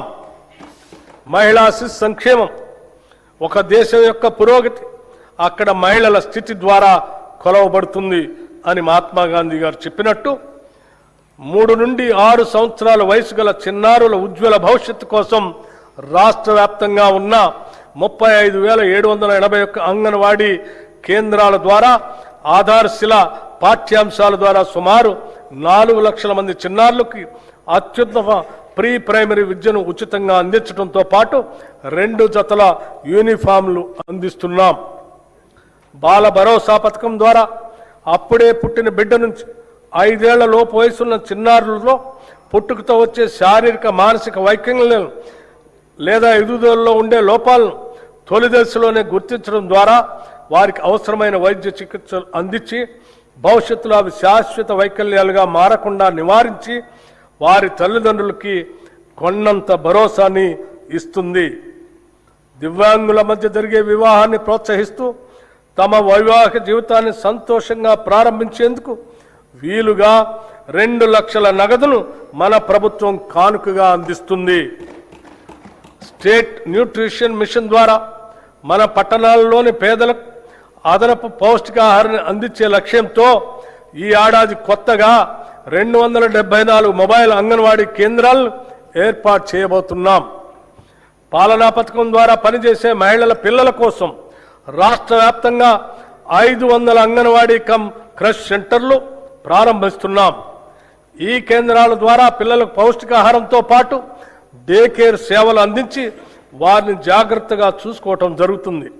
రాష్ట్రంలోనే మొట్టమొదటిసారిగా వృద్ధుల సంక్షేమం కోసం 37 ప్రణామ్ డే కేర్ సెంటర్ని మంజూరు చేశాం. ఈ బడ్జెట్లో మహిళా శిశు సంక్షేమానికి 3,143 కోట్ల రూపాయలు ప్రతిపాదిస్తున్నాం.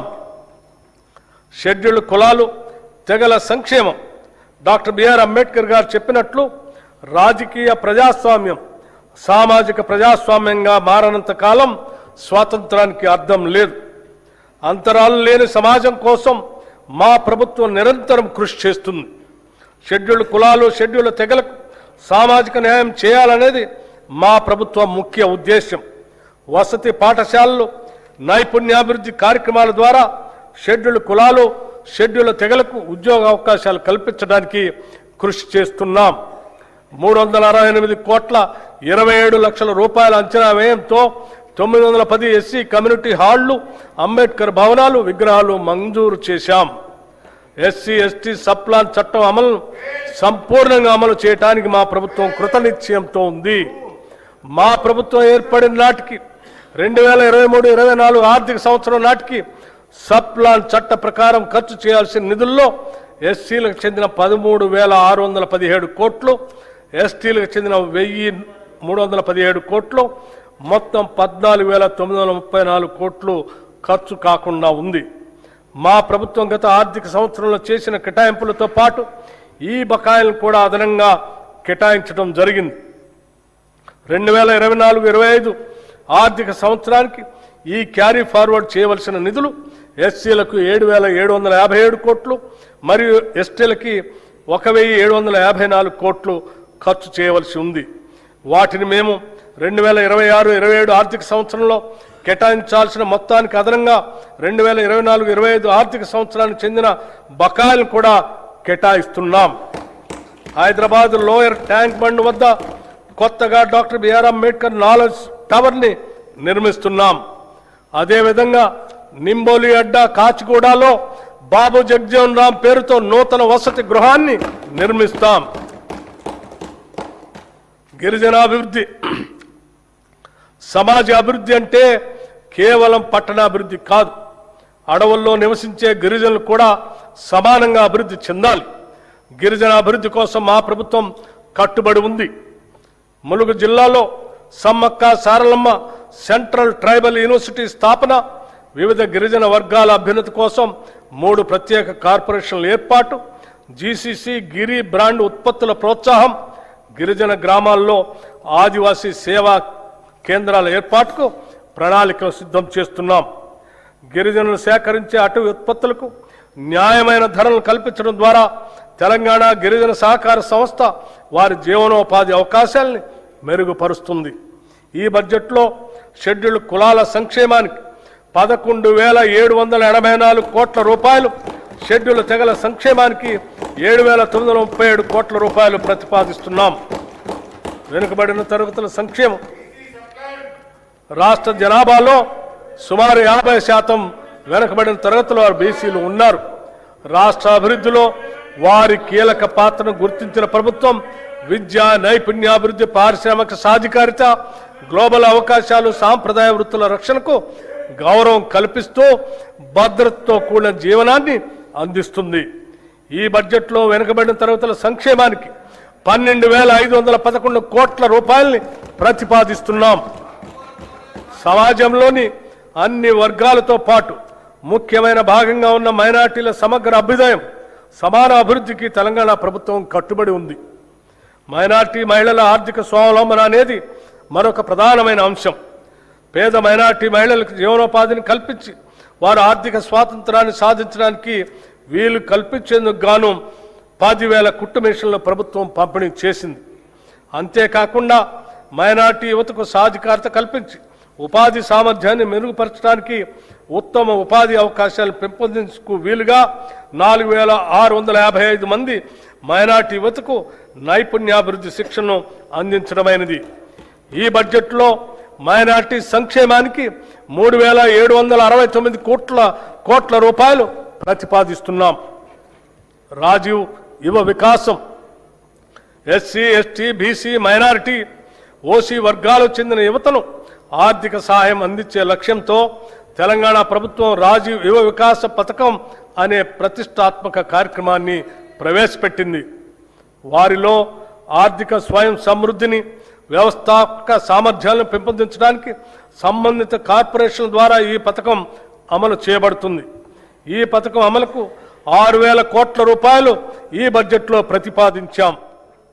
గృహ నిర్మాణ శాఖ, ప్రతి కుటుంబానికి సొంత ఇల్లు ఉండటం వారి ఆత్మ గౌరవానికి చిహ్నం. దీనిని గుర్తించి ప్రభుత్వం ఇందిరమ్మ ఇళ్ళు అనే పవిత్రమైన ఒక బృహత్తర కార్యక్రమాన్ని ప్రారంభించింది. దీనికోసం పేద కుటుంబాలకు వారి సొంత స్థలాల్లో ఇళ్ల నిర్మాణం కోసం లబ్ధిదారులకి ఒక్కొక్క ఇంటికి 5 లక్షల రూపాయలు ఆర్థిక సహాయం అందిస్తున్నాము. ఈ పథకం కింద ప్రభుత్వం 4,50,000 ఇళ్లను మంజూరు చేసింది. ప్రతి అసెంబ్లీ నియోజకవర్గంలో అర్హత కలిగిన అన్ని వర్గాల వారికి ఈ ఇళ్లు కేటాయించబడతాయి. గిరిజన జనాభా ఉన్న ప్రాంతాలకు ప్రత్యేక ప్రాధాన్యత ఇస్తూ ప్రతి నియోజకవర్గానికి అదనంగా 1000 ఇళ్లు కేటాయించాం.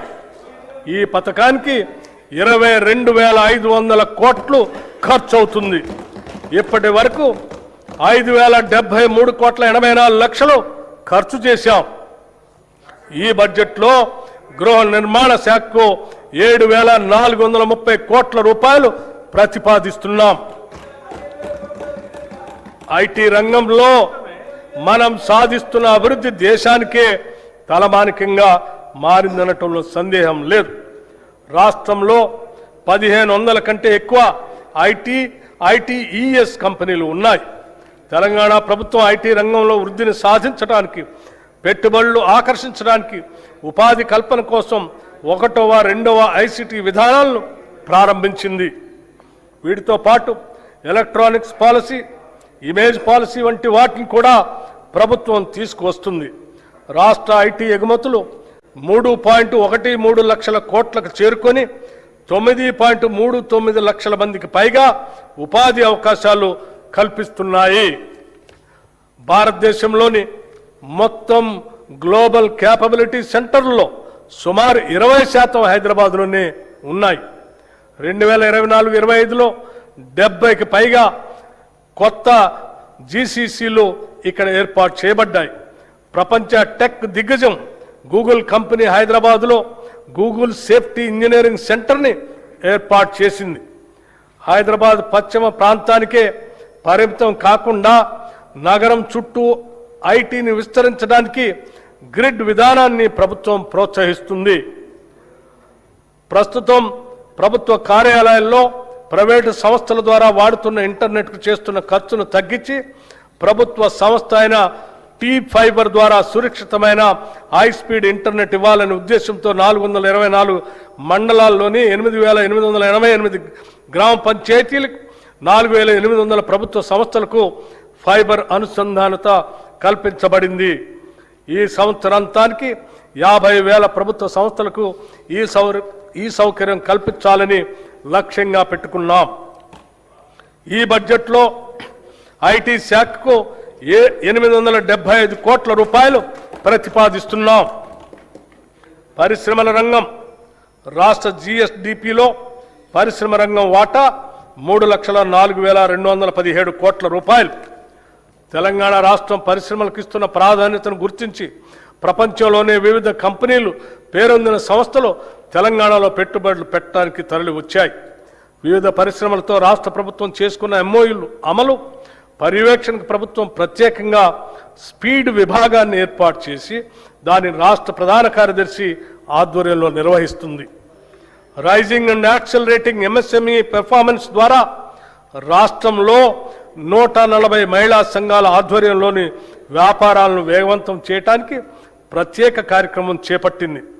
33 జిల్లాల్లో మారుమూలన ఉన్న మహిళలను కూడా చేరుకునేటట్లుగా ప్రీ ఇంక్యుబేషన్ కార్యక్రమం చేపట్టాం. దివ్యాంగులు, ట్రాన్స్జెండర్లు, మైనారిటీలు, ఆదివాసీలు వంటి వర్గాలకు చెందిన మహిళా వ్యాపారులకు ప్రత్యేకంగా ఇంక్యుబేషన్ గ్రౌండ్ స్థాయి ఎంఎస్ఎంఈలకు ప్రాధాన్యత ఇస్తున్నాం. తెలంగాణ పశ్చిమ ప్రాంతం ముఖ్యంగా కొడంగల్ పరిసర ప్రాంతంలో రాబోయే సంవత్సరాల్లో ప్రధాన పారిశ్రామిక కేంద్రంగా అభివృద్ధి చెందనుంది. ఈ నేపథ్యంలో రాబోయే రేడియల్ రోడ్ 2 సమీపంలో భారీ పారిశ్రామిక పార్కుల కోసం ప్రభుత్వం భూములను సమీకరించేందుకు ప్రణాళికలు రూపొందించింది. దీనితో పాటు కొడంగల్ మల్టీపర్పస్ ఇండస్ట్రియల్ పార్క్ని కూడా అభివృద్ధి చేస్తాం. కేంద్ర ప్రభుత్వం సహకారంతో జహీరాబాద్ ఇండస్ట్రియల్ స్మార్ట్ సిటీ ప్రాజెక్టును అభివృద్ధి చేస్తున్నాం.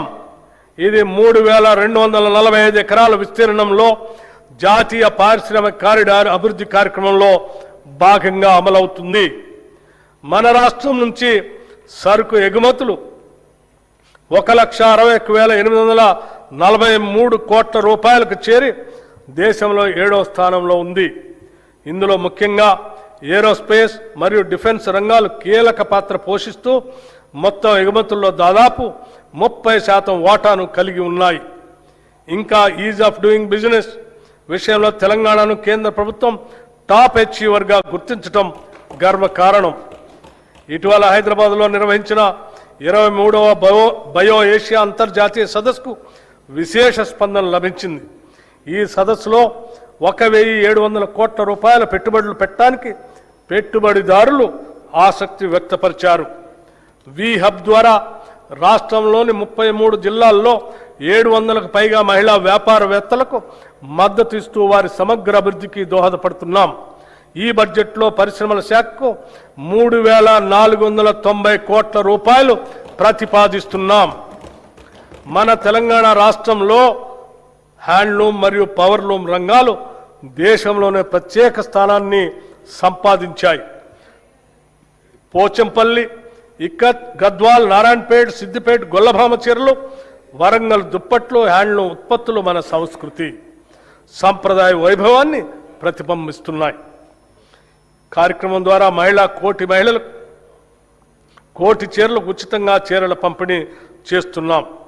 1,70,000 ఇప్పటికే చీరలు అందజేశాం. మిగిలిన చీరలు అతి త్వరలో అందజేయటం జరుగుతుంది. గతంలో మాదిరి కాకుండా రాష్ట్రంలోని ఆడపడుచులు ఈ వస్త్రాల నాణ్యతపై సంతృప్తి వ్యక్తం చేశారు. ఈ బడ్జెట్లో చేనేత రంగానికి 258 కోట్ల రూపాయలు ప్రతిపాదిస్తున్నాం. పంచాయతీరాజ్ మరియు గ్రామీణ అభివృద్ధి, గ్రామాల అభివృద్ధి చెందితేనే రాష్ట్రం అభివృద్ధి చెందుతుంది. అందుకే ఈ బడ్జెట్లో గ్రామాణి ఉపాధిపై ప్రత్యేక దృష్టి సారించాం. పంచాయతీ రోడ్లకి మార్గదర్శ కల్పిస్తున్నాం. 2025 డిసెంబర్లో 12,702 గ్రామ పంచాయతీలకు ఎన్నికలను ప్రశాంతంగా నిర్వహించాం. తద్వారా 15వ ఆర్థిక సంఘం సిఫార్సుల ప్రకారం భారత ప్రభుత్వం 1,597 కోట్ల రూపాయలను విడుదల చేసింది. ఎన్నికైన సర్పంచులు అందరికీ 5 రోజులు సమగ్ర శిక్షణను కూడా అందించాం. మహాత్మా గాంధీ జాతీయ గ్రామీణ ఉపాధి హామీ చట్టం భారతదేశ ఆత్మ గ్రామాల్లోనూ ఉన్నది అని మహాత్మా గాంధీ అన్నారు. గ్రామాల్లోని పేదరికాన్ని, నిరుద్యోగాన్ని తరిమి కొట్టడానికి ఒక అస్త్రంలా మహాత్ముడి పేరు మీద అప్పటి యూపీఏ ప్రభుత్వం తీసుకొచ్చిన గొప్ప చట్టమే మహాత్మా గాంధీ జాతీయ గ్రామీణ ఉపాధి హామీ చట్టం.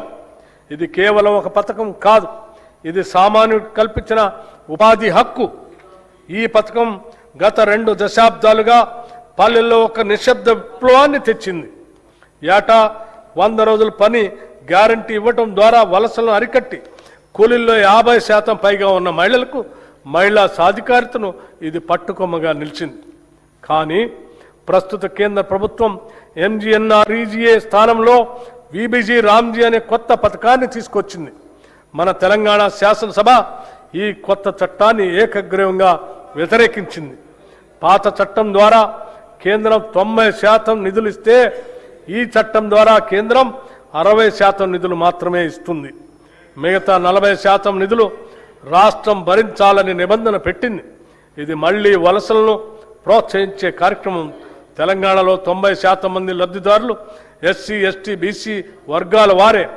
బడ్జెట్ పరిమితుల వల్ల వీరి జీవనోపాధికి పెను ప్రమాదం పొంచి ఉంది. హ్యామ్ రోడ్లు, రాష్ట్రంలోని పంచాయతీరాజ్ ఇంజనీరింగ్ డిపార్ట్మెంట్ ఎంపిక చేసిన రహదారులను హైబ్రిడ్ యాన్యుటీ మోడ్ విధానంలో నిర్మాణం, అభివృద్ధి, నిర్వహణ చేసేందుకు ప్రతిపాదనలు సిద్ధమయ్యాయి. మొదటి దశ కింద 96 నియోజకవర్గాల పరిధిలో 7,450 కిలోమీటర్ల గ్రామీణ రోడ్ల నిర్మాణం చేపట్టడం జరుగుతుంది. ఈ విధానం ప్రకారం 40% వ్యయాన్ని రాష్ట్ర ప్రభుత్వం భరించగా మిగిలిన 60% రాయితీదారు పెట్టుబడి పెడతారు. ఈ 60% రాష్ట్ర ప్రభుత్వం 15 సంవత్సరాల కాల పరిమితి 30 యాన్యుటీల్లో తిరిగి చెల్లిస్తుంది. ఈ రోడ్ల నిర్వహణ బాధ్యత పెట్టుబడిదారుడికే ఉంటుంది. ఈ ఆర్థిక సంవత్సరంలో 2,980 కిలోమీటర్ల రహదారుల్ని నిర్మించాలని ప్రతిపాదించడమైనది. ప్రస్తుత ఆర్థిక సంవత్సరంలో నగదు చెల్లింపుకి 1,372 కోట్ల రూపాయలు అవసరం అవుతుంది. ఈ బడ్జెట్లో పంచాయతీరాజ్ గ్రామీణ అభివృద్ధికి 33,688 కోట్ల రూపాయలు ప్రతిపాదిస్తున్నాము.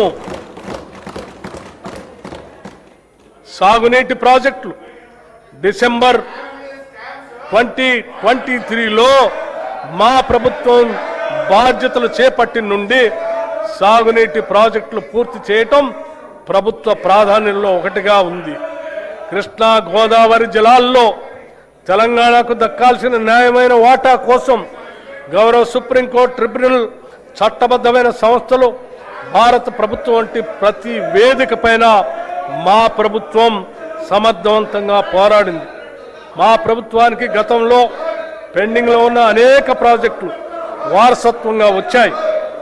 క్యాపబిలిటీ ప్రస్తుతం కొనసాగుతున్న మరియు పెండింగ్లో ఉన్న ప్రాజెక్టులైన పాలమూరు రంగారెడ్డి ఎత్తిపోతల పథకం, మహాత్మా గాంధీ కలవకుర్తి ఎత్తిపోతల పథకం, జవహర్ నెట్టెంపాడు ఎత్తిపోతల పథకం, రాజీవ్ భీమా ఎత్తిపోతల పథకం, మక్తల్ నారాయణపేట కొడంగల్ ఎత్తిపోతల పథకం, ఎలిమినేటి మాధవరెడ్డి శ్రీశైలం ఎడమకట్టు గాలువ ప్రాజెక్ట్, ఉదయ సముద్రం డిండి ఎత్తిపోతల పథకం, మహాత్మా గాంధీ ఎత్తిపోతల పథకం, జాన్పాడు ఎత్తిపోతల పథకం, మోతే ఎత్తిపోతల పథకం, జె చొక్కారావు దేవాదుల ఎత్తిపోతల పథకం, సీతారామ ఎత్తిపోతల పథకం, చిన్న కాళేశ్వరం ఎత్తిపోతల పథకం, Gouravelli project, Errapalem Jawaharlal lift irrigation project, Triveni Sangamam, Pulimadugu వాగు, కొమరం భీము, చిక్మాను వాగు, కేరామేరి మండలంలో అమ్మవారి మడగాస్కర్, లెండిగూడ, జైనూర్, మంటో, రోసి, మల్టా మినీ రిజర్వాయర్ మరియు ఇతర ముఖ్యమైన ప్రాజెక్టులు పూర్తి చేసే దిశగా మేము కృషి చేస్తున్నాము. గత ప్రభుత్వం చేసిన చారిత్రక తప్పిదాన్ని మా ప్రభుత్వం సరిదిద్ది ఉమ్మడి ఆదిలాబాద్ జిల్లాలో డాక్టర్ బిఆర్ అంబేద్కర్ చేవెళ్ల ప్రాజెక్టులు కూడా చేపడుతుంది అని తెలియజేస్తున్నాం. గతంలో ప్రభుత్వం సకాలంలో పూడిక పనులు చేపట్టకపోవటం వల్ల అనేక ప్రాజెక్టులో పూడిక పేరుకుపోయి రిజర్వాయర్లో నీటి నిల్వ సామర్థ్యం తగ్గిపోయింది. భారత ప్రభుత్వ జలశక్తి మంత్రిత్వ శాఖ వారి జాతీయ పూడికతీత మార్గదర్శకాల ప్రకారం ఇప్పటికే ఆదాయ ఉత్పత్తి విధానం ఆధారంగా పైలట్ ప్రాజెక్టుగా చేపట్టిన కడెం, లోయర్ మానేర్ డ్యాం మరియు మిడ్ మానేర్ డ్యాం ప్రాజెక్టులతో పాటుగా శ్రీరామ్ సాగర్ ప్రాజెక్ట్, ప్రియదర్శిని జోరాల ప్రాజెక్ట్, మూసీ నాగార్జున సాగర్ ప్రాజెక్టులో కోల్పోయిన నీటి సామర్థ్యాన్ని పునరుద్ధరించడానికి మేము పూడికతీత పనులను చేపడుతున్నాం. ఈ బడ్జెట్లో నీటిపారుదల శాఖకి 22,615 కోట్ల రూపాయల్ని ప్రతిపాదిస్తున్నాం. రవాణా శాఖ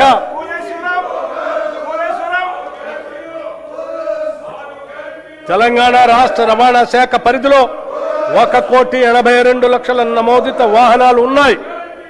వ్యవసాయ మరియు త్రిచక్ర వాహనాలు చెందిన 11,75,000 వాహనాలకు 105,16,00,000 రూపాయలు పన్ను మినహాయింపులు మంజూరు చేశాం. ఎలక్ట్రిక్ వాహన విధానం కింద 1,06,000 ఎలక్ట్రిక్ వాహనాలకు 856,98,00,000 పన్ను మినహాయింపులు ఇచ్చి పర్యావరణ పరిరక్షణకు తోడ్పడుతున్నాం. దీని ద్వారా ప్రభుత్వానికి రాబడి తగ్గినా పర్యావరణ పరిరక్షణ విషయంలో వెనకడుగు వేయటం లేదు.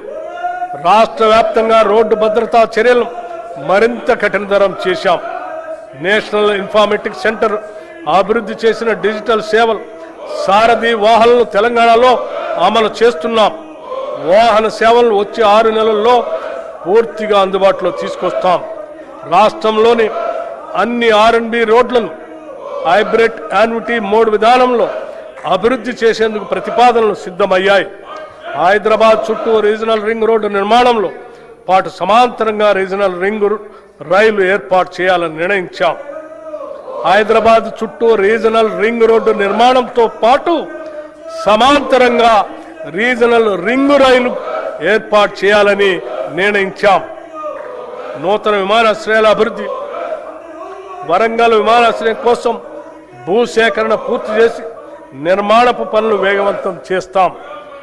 ఆదిలాబాద్ విమానాశ్రయం మాస్టర్ ప్లాన్ తుది దశలో ఉంది. ఈ బడ్జెట్లో రవాణా రోడ్డు భవనాల శాఖకు 12,789 కోట్ల రూపాయలు ప్రతిపాదిస్తున్నాం. న్యాయశాఖ సత్వర న్యాయం సమన్యాయం అనే లక్ష్యంతో న్యాయశాఖను బలోపేతం చేయటానికి ప్రాధాన్యత ఇస్తూ ప్రభుత్వం అదే దిశగా ముందుకు సాగుతుంది. న్యాయ వ్యవస్థకు అవసరమైన మౌలిక వసతుల అభివృద్ధికి ప్రాధాన్యత ఇస్తున్నాం. తెలంగాణ రాష్ట్రానికి తలమానికంగా రాష్ట్ర హైకోర్టు భవనాలను, న్యాయమూర్తుల నివాస గృహాలను 2,583 కోట్ల రూపాయల ఖర్చుతో అధునాతన వసతులతో నిర్మిస్తున్నాం. మా ప్రభుత్వం వచ్చినప్పటి నుంచి ఇప్పటి వరకు 11 అదనపు జిల్లా న్యాయస్థానాలను, 2 సీనియర్ సివిల్ జడ్జి స్థానాలను, 46 జూనియర్ సివిల్ జడ్జి స్థానాలను నిర్మించడానికి అనుమతులు ఇచ్చాం. ఈ బడ్జెట్లో న్యాయశాఖకు 2367 కోట్ల రూపాయలు ప్రతిపాదిస్తున్నాం. భారతదేశంలోనే అత్యంత నివాసయోగ్యమైన నగరంగా హైదరాబాద్ ఇప్పటికే ఖ్యాతి గడించింది. అయినప్పటికీ దీనిని అంతర్జాతీయ నగరాలకు ధీటుగా తీర్చిదిద్దేందుకు మన ప్రభుత్వం తగిన చర్యలు చేపడుతుంది. ప్రజలు, సంస్థలు, స్వచ్ఛంద సంస్థలు, కార్పొరేట్ సామాజిక బాధ్యత భాగస్వాములు తదితరుల సహకారంతో అనేక నూతన కార్యక్రమాలకి శ్రీకారం చుడుతుంది. హైదరాబాద్ శరవేగంగా అభివృద్ధి చెందుతున్న నగరాల జాబితాలో ముందుంది. అయినా ప్రభుత్వం అక్కడితోనే ఆగకుండా తెలంగాణలోని ప్రతి పట్టణం, ప్రతి నగరం హైదరాబాద్ మాదిరిగా అభివృద్ధి చెందాలనే లక్ష్యంతో పని చేస్తున్నది. రాష్ట్రంలో పట్టణీకరణ శాతాన్ని పెంచగలిగాం. ఈ ప్రభుత్వం చిత్తశుద్ధితో పని చేస్తుందని చెప్పటానికి ఇది ఒక నిదర్శనం. హైదరాబాద్ మహానగర ప్రాంతానికి ఔటర్ రింగ్ రోడ్డు వరకు తాగునీరు, మురుగునీటి సేవలను హైదరాబాద్ మహానగర వాటర్ బోర్డు అందిస్తుంది. గోదావరి తాగునీటి ప్రాజెక్ట్, కొత్త రిజర్వాయర్లు, 39 మురుగునీటి శుద్ధి కేంద్రాల్ని మంజూరు చేశాం. వాటి నిర్మాణం వివిధ దశల్లో కొనసాగుతుంది. పాత జిహెచ్ఎంసి సంస్థకు ఉన్న అధిక వడ్డీ అప్పుల గురించి సంబంధిత బ్యాంకులతో చర్చించి వడ్డీ రేటుని 9.15% నుండి 7.95% తగ్గించాం. దీనితో సంస్థకు గణనీయమైన ఉపశమనం లభించింది. హైదరాబాద్ నగర మౌలిక వసతుల అభివృద్ధి కోసం హైసిటీ పథకం కింద 2654 కోట్ల రూపాయలు కేటాయించాం. హైడ్రా సంస్థ ప్రజా ఆస్తుల రక్షణ మరియు విపత్తు నిర్వహణ కోసం స్థాపించబడింది. ఇప్పటి వరకు 1045 ఎకరాల ప్రభుత్వ భూమిని ఆక్రమణ నుండి తిరిగి స్వాధీనం చేసుకుంది. వీటి విలువ సుమారు 60,000 కోట్లుగా ఉంటుంది. ఇటీవల బతుకమ్మ కుంట, నల్ల చెరువు, బంబరుకు ఉద్దీన్ ధౌలా చెరువులను పునరుద్ధరించాం. ఈ చెరువుల భవిష్యత్తులో అభివృద్ధి కేంద్రాలుగా మారి లేక్ ఎకానమీని పెంపొందించడంలో సహాయపడతాయి. వర్షాకాలంలో వరదలు నివారించేందుకు కాలువలు, నాలాలు శుభ్రపరిచే పనులు చేపట్టబడ్డాయి. చెరువుల సంరక్షణకు సీసీటీవీ వ్యవస్థలు ఏర్పాటు చేస్తున్నాము. నగర రవాణా మౌలిక వసతుల అభివృద్ధి కోసం హెచ్ఎండిఏ పలు ప్రాజెక్టులు అమలు చేస్తుంది. దీనిలో భాగంగా ఎలివేటెడ్ కారిడార్లు ప్యారడైజ్ నుండి షామీర్పేట వరకు, ప్యారడైజ్ నుంచి డైరీ ఫారం రోడ్డు వరకు, ఐసీసీ నుండి శిల్పా లేఅవుట్ ఫ్లైఓవర్ వరకు నిర్మిస్తున్నాం. అంతేకాకుండా కురిమిడ వద్ద ఎకో టూరిజం ప్రాజెక్ట్, ఓఆర్ఆర్ నుండి RRRతో కలిపి రేడియల్ రోడ్ల నిర్మాణానికి, రహదారి విస్తరణ, స్కై వాకులు వంటి అభివృద్ధి పనులు చేపడుతున్నాం. ఓఆర్ఆర్ని త్రిపురాలతో కలిపే రేడియల్ రోడ్ల నిర్మాణంలో ఉన్నాయి. హైదరాబాద్ పాత నగర ప్రాంతంలో చారిత్రాత్మక కట్టడాల సంరక్షణ, చార్మినార్, లాడ్ బజార్ ప్రాంతాల అభివృద్ధి, పాదచారుల సదుపాయాలు మెరుగుదల వంటి కార్యక్రమాలు చేపడుతున్నాం. హైదరాబాద్ మెట్రో రైలు ప్రస్తుతం రోజుకు సుమారు 5 లక్షల ప్రయాణికులకి సేవలు అందిస్తుంది. ఈ సౌకర్యాన్ని పాత బస్తీకి విస్తరించడంతో పాటు మెట్రో ఫేజ్ 2 కింద కొత్త కారిడార్లు నిర్మించి నెట్వర్క్ను విస్తరించే ప్రణాళికను ప్రభుత్వం రూపొందించింది. హైదరాబాద్ మహానగరానికి జీవనాడిగా ఉన్న హైదరాబాద్ మెట్రో రైలు ప్రాజెక్ట్ని ఎల్ఎన్టీ సంస్థ నుంచి తెలంగాణ ప్రభుత్వం తన ఆధీనంలోకి తీసుకోవాలని నిర్ణయం తీసుకోవటం రాష్ట్ర రవాణా చరిత్రలో ఒక సాహసోపేతమైన ప్రజా అనుకూలమైన నిర్ణయం. వేగంగా విస్తరిస్తున్న హైదరాబాద్ నగరంలో పాత బస్తీ, శంషాబాద్ విమానాశ్రయం, హైటెక్ సిటీ దాటి ఇతర ప్రాంతాలకు మెట్రో విస్తరణ ఫేజ్ 2, ఫేజ్ 3 అత్యవసరంగా మారింది. మూసీ నది పునరుద్ధరణ కోసం 55 కిలోమీటర్ల పరిధిలో భారీ అభివృద్ధి ప్రణాళిక చేపడుతున్నాం. ఈ ప్రాజెక్టుకు మొదటి దశ ఉస్మాన్ సాగర్ మరియు హిమాయత్ సాగర్ నుంచి గాంధీ సరోవర్ వరకు ఉంటుంది. ఈ మూసీ పునరుద్ధరణలో భాగంగా గోదావరి ప్రాజెక్టు ద్వారా 2.5 టీఎంసీల నీరు మూసీకి అందించబడుతుంది. 45 ఎస్టీపీలు ఇప్పటికే పనిచేస్తుండగా అదనంగా మరో 39 ఎస్టీపీలు మంజూరు చేయగా వివిధ దశల్లో నిర్మాణంలో ఉన్నాయి. ఈసీ మరియు మూసీ నదుల సంగమ ప్రదేశంలో ప్రభుత్వం ప్రతిష్టాత్మక గాంధీ సరోవర్ ప్రాజెక్టుని అభివృద్ధి చేస్తుంది. ఇందులో నదిని శుభ్రపరిచే పనులు, వరద నియంత్రణ, రివర్ ఫ్రంట్ అభివృద్ధి, ప్రజలకు వినోద సదుపాయాలు ఏర్పాటు చేయటం ఉన్నాయి. మూసీ నది బఫర్ జోన్లో ఉన్న ప్రజలకి ఎటువంటి ఇబ్బంది లేకుండా మానవీయ కోణంలో వారికి పునరావాసం కల్పిస్తాం. మా ప్రభుత్వం హైదరాబాద్ మరియు హైదరాబాద్ చుట్టూ పక్కల వివిధ మౌలిక సదుపాయాల అభివృద్ధి గురించి వివిధ సంస్థల ద్వారా సుమారు 43,592 కోట్ల 88 లక్షల రూపాయల పనులను మంజూరు చేసింది.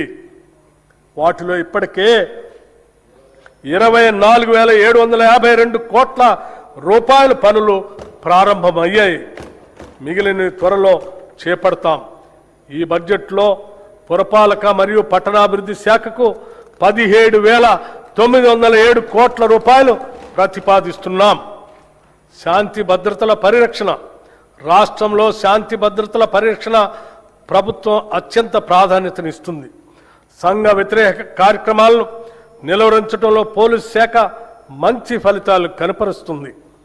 డ్రగ్స్ పై ఉక్కుబాతం మోపేందుకు, రాష్ట్రాన్ని మాదక ద్రవ్యాల ముప్పు నుంచి రక్షించేందుకు ప్రభుత్వం ఈగల్ అనే ప్రత్యేక దళాన్ని ఏర్పాటు చేసింది. మాదక ద్రవ్యాలు తయారు చేస్తున్న 15 రహస్య ఫ్యాక్టరీలు, ప్రయోగశాలను గుర్తించి నిర్మూలించింది. అంతర్రాష్ట్ర డ్రగ్ రవాణాను అరికట్టేందుకు ముఖ్య మార్గాల్లో జాయింట్ చెక్ పోస్టులు, సీసీటీవీ పర్యవేక్షణ ఏర్పాటు చేశాం. దర్యాప్తు సామర్థ్యాన్ని పెంచేందుకు ప్రత్యేక నార్కోటిక్ ఫోరెన్సిక్ ప్రయోగశాల కూడా స్థాపించాం. డ్రగ్స్ వినియోగాన్ని తగ్గించేందుకు రాష్ట్ర వ్యాప్తంగా డి అడిక్షన్ కేంద్రాలు ఏర్పాటు చేయటమే కాకుండా విద్యా సంస్థల్లో 4,729 యాంటీ డ్రగ్ కమిటీలు, 20,989 ప్రహరీ క్లబ్స్ ఏర్పాటు చేసి యువతలో అవగాహన పెంపొందిస్తున్నాం. నక్సలిజం పునరావాసం, నక్సలిజాన్ని గత ప్రభుత్వం, ప్రస్తుత కేంద్ర ప్రభుత్వం కేవలం శాంతి భద్రతల సమస్యగానే పరిగణించి పోలీసు, సైనిక బలగాలతో అణిచివేసే ప్రయత్నం చేశాయి. కానీ మా ప్రభుత్వం ఈ సమస్య మూలాలను విశ్లేషించి యువతకు సరైన జీవనోపాధి, సామాజిక గౌరవం, ఆర్థిక భరోసా కల్పిస్తే అడవుల్లోకి వెళ్లిన వారు ఆయుధాలు వీడి జనజీవన స్రవంతిలో కలుస్తారనే సామాజిక ఆర్థిక వాస్తవాన్ని గుర్తించి తెలంగాణ ప్రభుత్వం అనుసరించిన దార్శనిక విధానం దేశానికే ఒక ఆదర్శ నమూనాగా నిలిచింది. తెలంగాణ రాష్ట్రం ఏర్పడిన తర్వాత 2014-2023 వరకు 347 మంది మావోయిస్టులు లొంగిపోగా మా ప్రభుత్వం ఏర్పడిన 2023 డిసెంబర్ 7 నుండి 2026 మార్చి 8 వరకు 732 మంది వివిధ స్థాయి క్యాడర్ మావోయిస్టులు లొంగిపోయారు. నక్సలిజం పుట్టుకు కారణమైన ఫ్యూడలిస్టిక్ సామాజిక ఆర్థిక అసమానతలను రూపుమాపటం ద్వారానే నక్సలిజం ఉద్యమానికి ముగింపు పలకగలమని తెలంగాణ రాష్ట్రం నిరూపించింది. సమగ్ర సంక్షేమం, ఉపాధి ద్వారానే నిజమైన సామాజిక మార్పు సాధ్యం అని మన తెలంగాణ రాష్ట్రం దేశానికి మార్గదర్శనం చేసింది. ఈ బడ్జెట్లో హోంశాఖకు 11,907 కోట్ల రూపాయలు ప్రతిపాదిస్తున్నాము. ఆలయాల అభివృద్ధి, తెలంగాణ సాంస్కృతిక ఆధ్యాత్మిక వారసత్వాన్ని కాపాడేందుకు ప్రభుత్వం ప్రత్యేక చర్యలు తీసుకుంటుంది. రాష్ట్రంలో ఆధ్యాత్మిక పర్యాటక అభివృద్ధికి, భక్తులకు మెరుగైన సౌకర్యాలు కల్పించేందుకు భద్రాచలం, కాళేశ్వరం, వేములవాడ, ధర్మపురి వంటి దేవాలయ అభివృద్ధి పైన ప్రత్యేక దృష్టి సారించి తగు నిధులను కూడా మంజూరు చేస్తున్నాం. ప్రసిద్ధి చెందిన రాజన్న దేవాలయాన్ని పూర్తిస్థాయి ఆధ్యాత్మిక కేంద్రంగా అభివృద్ధి చేస్తున్నాం. గోదావరి పుష్కరాలు 12 ఏళ్లకు ఒకసారి అత్యంత పవిత్రంగా జరుపుకునే గోదావరి పుష్కరాలు తెలంగాణ రాష్ట్రంలో 2027 జూన్ 26 నుండి జూలై 7 వరకు జరగనున్నాయి. ఈ పవిత్ర దినాల్లో సుమారు 8 కోట్ల మంది భక్తులు పుణ్యస్థానాలు ఆచరిస్తారని ప్రభుత్వం అంచనా వేస్తుంది. ఈ నేపథ్యంలో తెలంగాణ సంస్కృతి ఉట్టి పడేలా కుంభమేళా తరహాలో ఈ పుష్కరాలను ప్రతిష్టాత్మకంగా నిర్వహించేందుకు రాష్ట్ర ప్రభుత్వం సన్నాహాలు చేస్తుంది. ఈ పుష్కరాల నిర్వహణ మరియు రోడ్ల విస్తరణ, కొత్త ఘాట్ల నిర్మాణం, దేవాలయాల అభివృద్ధి వంటి మౌలిక సదుపాయాల అభివృద్ధి ఏర్పాట్లను పర్యవేక్షించడానికి గౌరవ మంత్రివర్యులు శ్రీ డి శ్రీధర్ బాబు గారి నేతృత్వంలో ఒక ప్రత్యేక కేబినెట్ సబ్ కమిటీని ప్రభుత్వం ఏర్పాటు చేసింది. భక్తులకు సౌకర్యవంతమైన దర్శనం, భద్రత, రద్దీ నియంత్రణ కోసం ఆధునిక సాంకేతికను వినియోగించే చర్యలు తీసుకుంటుంది. ఈ గోదావరి పుష్కరాల నిర్వహణ కొరకు ఈ బడ్జెట్లో 500 కోట్ల రూపాయలు ప్రతిపాదిస్తున్నాం. ఆధ్యాత్మిక పర్యాటక అభివృద్ధి. రాష్ట్రంలో ఆధ్యాత్మిక పర్యాటకాన్ని అభివృద్ధి చేయడంతో పాటు భక్తులకు మెరుగైన సౌకర్యాలు కల్పించడం ప్రభుత్వ ప్రధాన లక్ష్యం. రాష్ట్ర దేవాదాయ శాఖ తెలంగాణ పర్యాటక అభివృద్ధి సంస్థతో కలిసి రాష్ట్రంలో 9 కొత్త పవిత్ర యాత్రా సర్క్యూట్లని ప్రారంభించింది. ఈ యాత్రా సర్క్యూట్ల ద్వారా భక్తులకు వసతి సదుపాయాలు, ప్రత్యేక దర్శనం, పర్యాటక సౌకర్యాలు అందించబడుతున్నాయి. యువజన సర్వీసులు, క్రీడలు, టూరిజం. యువతే రాష్ట్ర భవిష్యత్తుకు మార్గనిర్దేశకులు. వారిలో నైపుణ్యాభివృద్ధిని పెంపొందించి పారదర్శక నియామక ప్రక్రియ ద్వారా ఉపాధి అవకాశాలను పెంపొందిస్తున్నాం. గత ఏడాది డిసెంబర్ 13, 2025న ఉప్పల్ రాజీవ్ గాంధీ అంతర్జాతీయ స్టేడియం ఒక అపూర్వ ఘట్టానికి వేదికైంది. ప్రపంచ ఫుట్బాల్ దిగ్గజం లియోనెల్ మెస్సీని మన హైదరాబాద్ గడ్డపైకి తీసుకురావటం మన ప్రభుత్వ దార్శనికతకు, క్రీడల పట్ల ఉన్న చిత్తశుద్ధికి నిదర్శనం. ఈ చారిత్రక ప్రదర్శన మ్యాచ్లో సాక్షాత్తు గౌరవ ముఖ్యమంత్రి శ్రీ రేవంత్ రెడ్డి గారు పాల్గొన్న తీరు రాష్ట్ర వ్యాప్తంగా లక్షలాది మంది యువతలో అపూర్వమైన క్రీడా స్ఫూర్తిని రగిలించింది. అట్టడుగు స్థాయి నుండి ప్రతిభను వెలికి తీయాలనే లక్ష్యంతో ఎంపిక చేసిన పేద మరియు ప్రతిభావంతులైన పిల్లల కోసం మెస్సీ బృందంతో ప్రత్యేక ఫుట్బాల్ క్లినిక్ ఏర్పాటు చేశాం. ప్రపంచ స్థాయి ఆటగాళ్ల చేతుల మీదుగా ఈ పిల్లలు శిక్షణ పొందటం రేపటి తెలంగాణ క్రీడా భవిష్యత్తుకు వేసిన బలమైన పునాది. రాష్ట్రాన్ని 2047 నాటికి దేశానికి స్పోర్ట్స్ క్యాపిటల్గా మార్చేందుకు ఈ ప్రభుత్వం ప్రణాళికలు రూపొందించింది. తెలంగాణ స్పోర్ట్స్ కాంక్లేవ్లో రాష్ట్ర నూతన క్రీడా విధానాన్ని మా ప్రభుత్వం ఆవిష్కరించింది. రాష్ట్రంలో క్రీడా రంగం అభివృద్ధి కోసం 9 కీలక ఎంఓయూలు చేసుకున్నాం. వివిధ క్రీడల్లో ప్రత్యేక శిక్షణతో పాటు క్రీడాకారులు మానసికంగా, శారీరకంగా దృఢంగా ఉండేందుకు వీలుగా చర్యలు చేపట్టాం. గురుకులాల్లోని విద్యార్థులకు జల్లెడ పట్టి ప్రతిభావంతులను ఎంపిక చేసి ప్రత్యేకంగా శిక్షణ అందించాలని మా ప్రభుత్వం నిర్ణయించింది. రాష్ట్ర యువత క్రీడా రంగంలో ప్రత్యేక నైపుణ్యాలను పెంపొందించుకోవటానికి వీలుగా యంగ్ ఇండియా ఫిజికల్ ఎడ్యుకేషన్ మరియు స్పోర్ట్స్ యూనివర్సిటీని ప్రారంభించాం.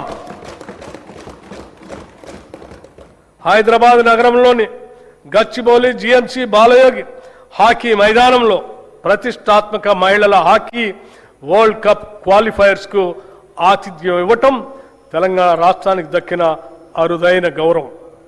8 దేశాలకు చెందిన క్రీడాకారులు పాల్గొన్న ఈ అంతర్జాతీయ టోర్నమెంట్ కోసం తెలంగాణ ప్రభుత్వం స్టేడియాన్ని అంతర్జాతీయ ప్రమాణాలకు అనుగుణంగా మరింత తీర్చిదిద్ది విజయవంతంగా నిర్వహించింది. భారత మహిళలు హాకీ టీం ప్రపంచ కప్కి అర్హత సాధించింది. నూతన క్రీడా విధానం చిన్న వయసులోనే అట్టడుగు స్థాయి నుండి ప్రతిభావంతులను గుర్తించి వారిని ఉన్నతంగా తీర్చిదిద్దే లక్ష్యంగా పనిచేస్తుంది. ఇందులో భాగంగా గత 2 ఏళ్లుగా పారా స్పోర్ట్స్తో సహా 40 క్రీడా విభాగాల్లో సీఎం కప్ టోర్నమెంట్లు ప్రవేశపెట్టడం జరిగింది. విజేతలకు నగదు బహుమతులు ప్రదానం చేస్తున్నాం. అలాగే విశేష ప్రతిభ కనబరిచిన పిల్లలను గుర్తించి వారికి ఉన్నత స్థాయి శిక్షణను అందిస్తున్నాం. టూరిజం పాలసీ తెలంగాణ రాష్ట్రంలో పర్యాటక రంగాన్ని సమగ్రంగా అభివృద్ధి చేయడానికి మా ప్రభుత్వం తెలంగాణ టూరిజం పాలసీ 2025-2030ని ప్రకటించి అమలు చేస్తుంది. ఈ పర్యాటక విధానం ద్వారా రాష్ట్రంలో పెట్టుబడులను ఆకర్షించడం, ఉపాధి అవకాశాలను విస్తరించడం మరియు స్థానిక కళలు, సంస్కృతి, సాంప్రదాయాలను ప్రపంచానికి పరిచయం చేయటం లక్ష్యంగా పెట్టుకున్నాం. ఈ విధానానికి ప్రైవేట్ రంగం నుండి విశేష స్పందన లభించింది. తద్వారా 25,000 కోట్ల రూపాయల పైగా పెట్టుబడులు ప్రతిపాదనల దశల్లో ఉన్నాయి. చరిత్రలో మొదటిసారిగా హైదరాబాద్లో మిస్ వరల్డ్ పోటీలు నిర్వహించడంతో ప్రపంచ దృష్టిని హైదరాబాద్ ఆకర్షించింది. ఈ బడ్జెట్లో పర్యాటక రంగానికి 1,224 కోట్ల రూపాయలు ప్రతిపాదిస్తున్నాం. గౌరవ అధ్యక్ష, బడ్జెట్ అంటే కేవలం సంఖ్యలు, అక్షరాలు మాత్రమే కాదు. మన జీవితం, మన భవిష్యత్తు. కలలు కనే యువతకు భవిష్యత్తుపై ఆశ కల్పించటం, ఆసరా కోసం చూసే బలహీనల్ని ఆదుకోవటం, నీడలేని వారికి నీడ కల్పించటం, పంట పొలాలకి నీళ్లు పారించటం, ఫల సహాయం పెంచటం, కష్టపడే వారికి పని కల్పించటం, ఇష్టపడేలా పాలన అందించటం. ఒక్క మాటలో చెప్పాలంటే నేను ప్రతిపాదిస్తున్న ఈ బడ్జెట్ తెలంగాణ ప్రజల ఆశా దీపం. అభివృద్ధికి, సంక్షేమానికి పెద్దపీట వేసి ఆర్భాటాలకు పోకుండా ఆర్థిక క్రమశిక్షణకు ప్రాధాన్యతనిస్తూ ఇది తెలంగాణ రాష్ట్ర ప్రజల ఆకాంక్షల ప్రతిరూపం. పీడిత, తాడిత, బడుగు బలైన వర్గాల అభ్యున్నతికి ఇస్తున్న భరోసా. ఒకవైపు ఆర్థిక పరమైన ఒడిదుడుకులు ఎన్ని ఎదురైనా అభివృద్ధి, సంక్షేమ కార్యక్రమాలకు ఏమాత్రం నిధులు కొరత రాకుండా ఈ బడ్జెట్ను సమతుల్యంగా రూపొందించాం. పన్నుల భారంతో సామాన్యుడి పైన భారం మోపకుండా ఉన్న వనరులను సద్వినియోగం చేస్తూ కొత్త సంపదను సృష్టించి దానిని ప్రజలకు పంచడమే మా ప్రజా ప్రభుత్వ ఆర్థిక విధానం.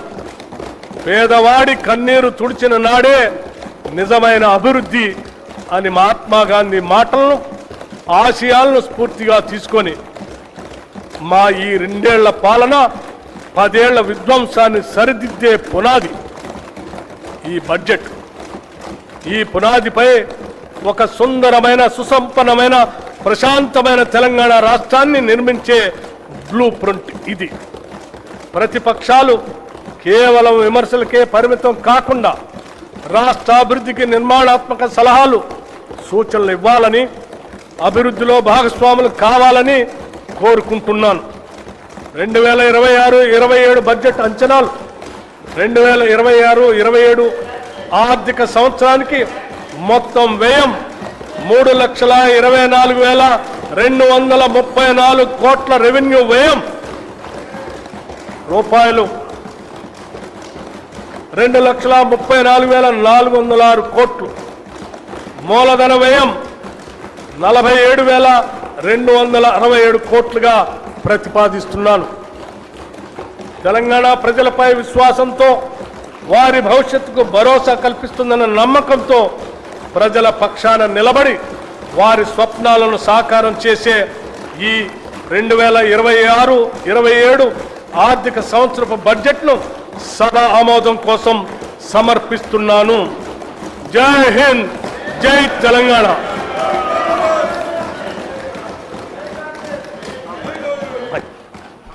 Annual financial statement budget for 2026-27 presented.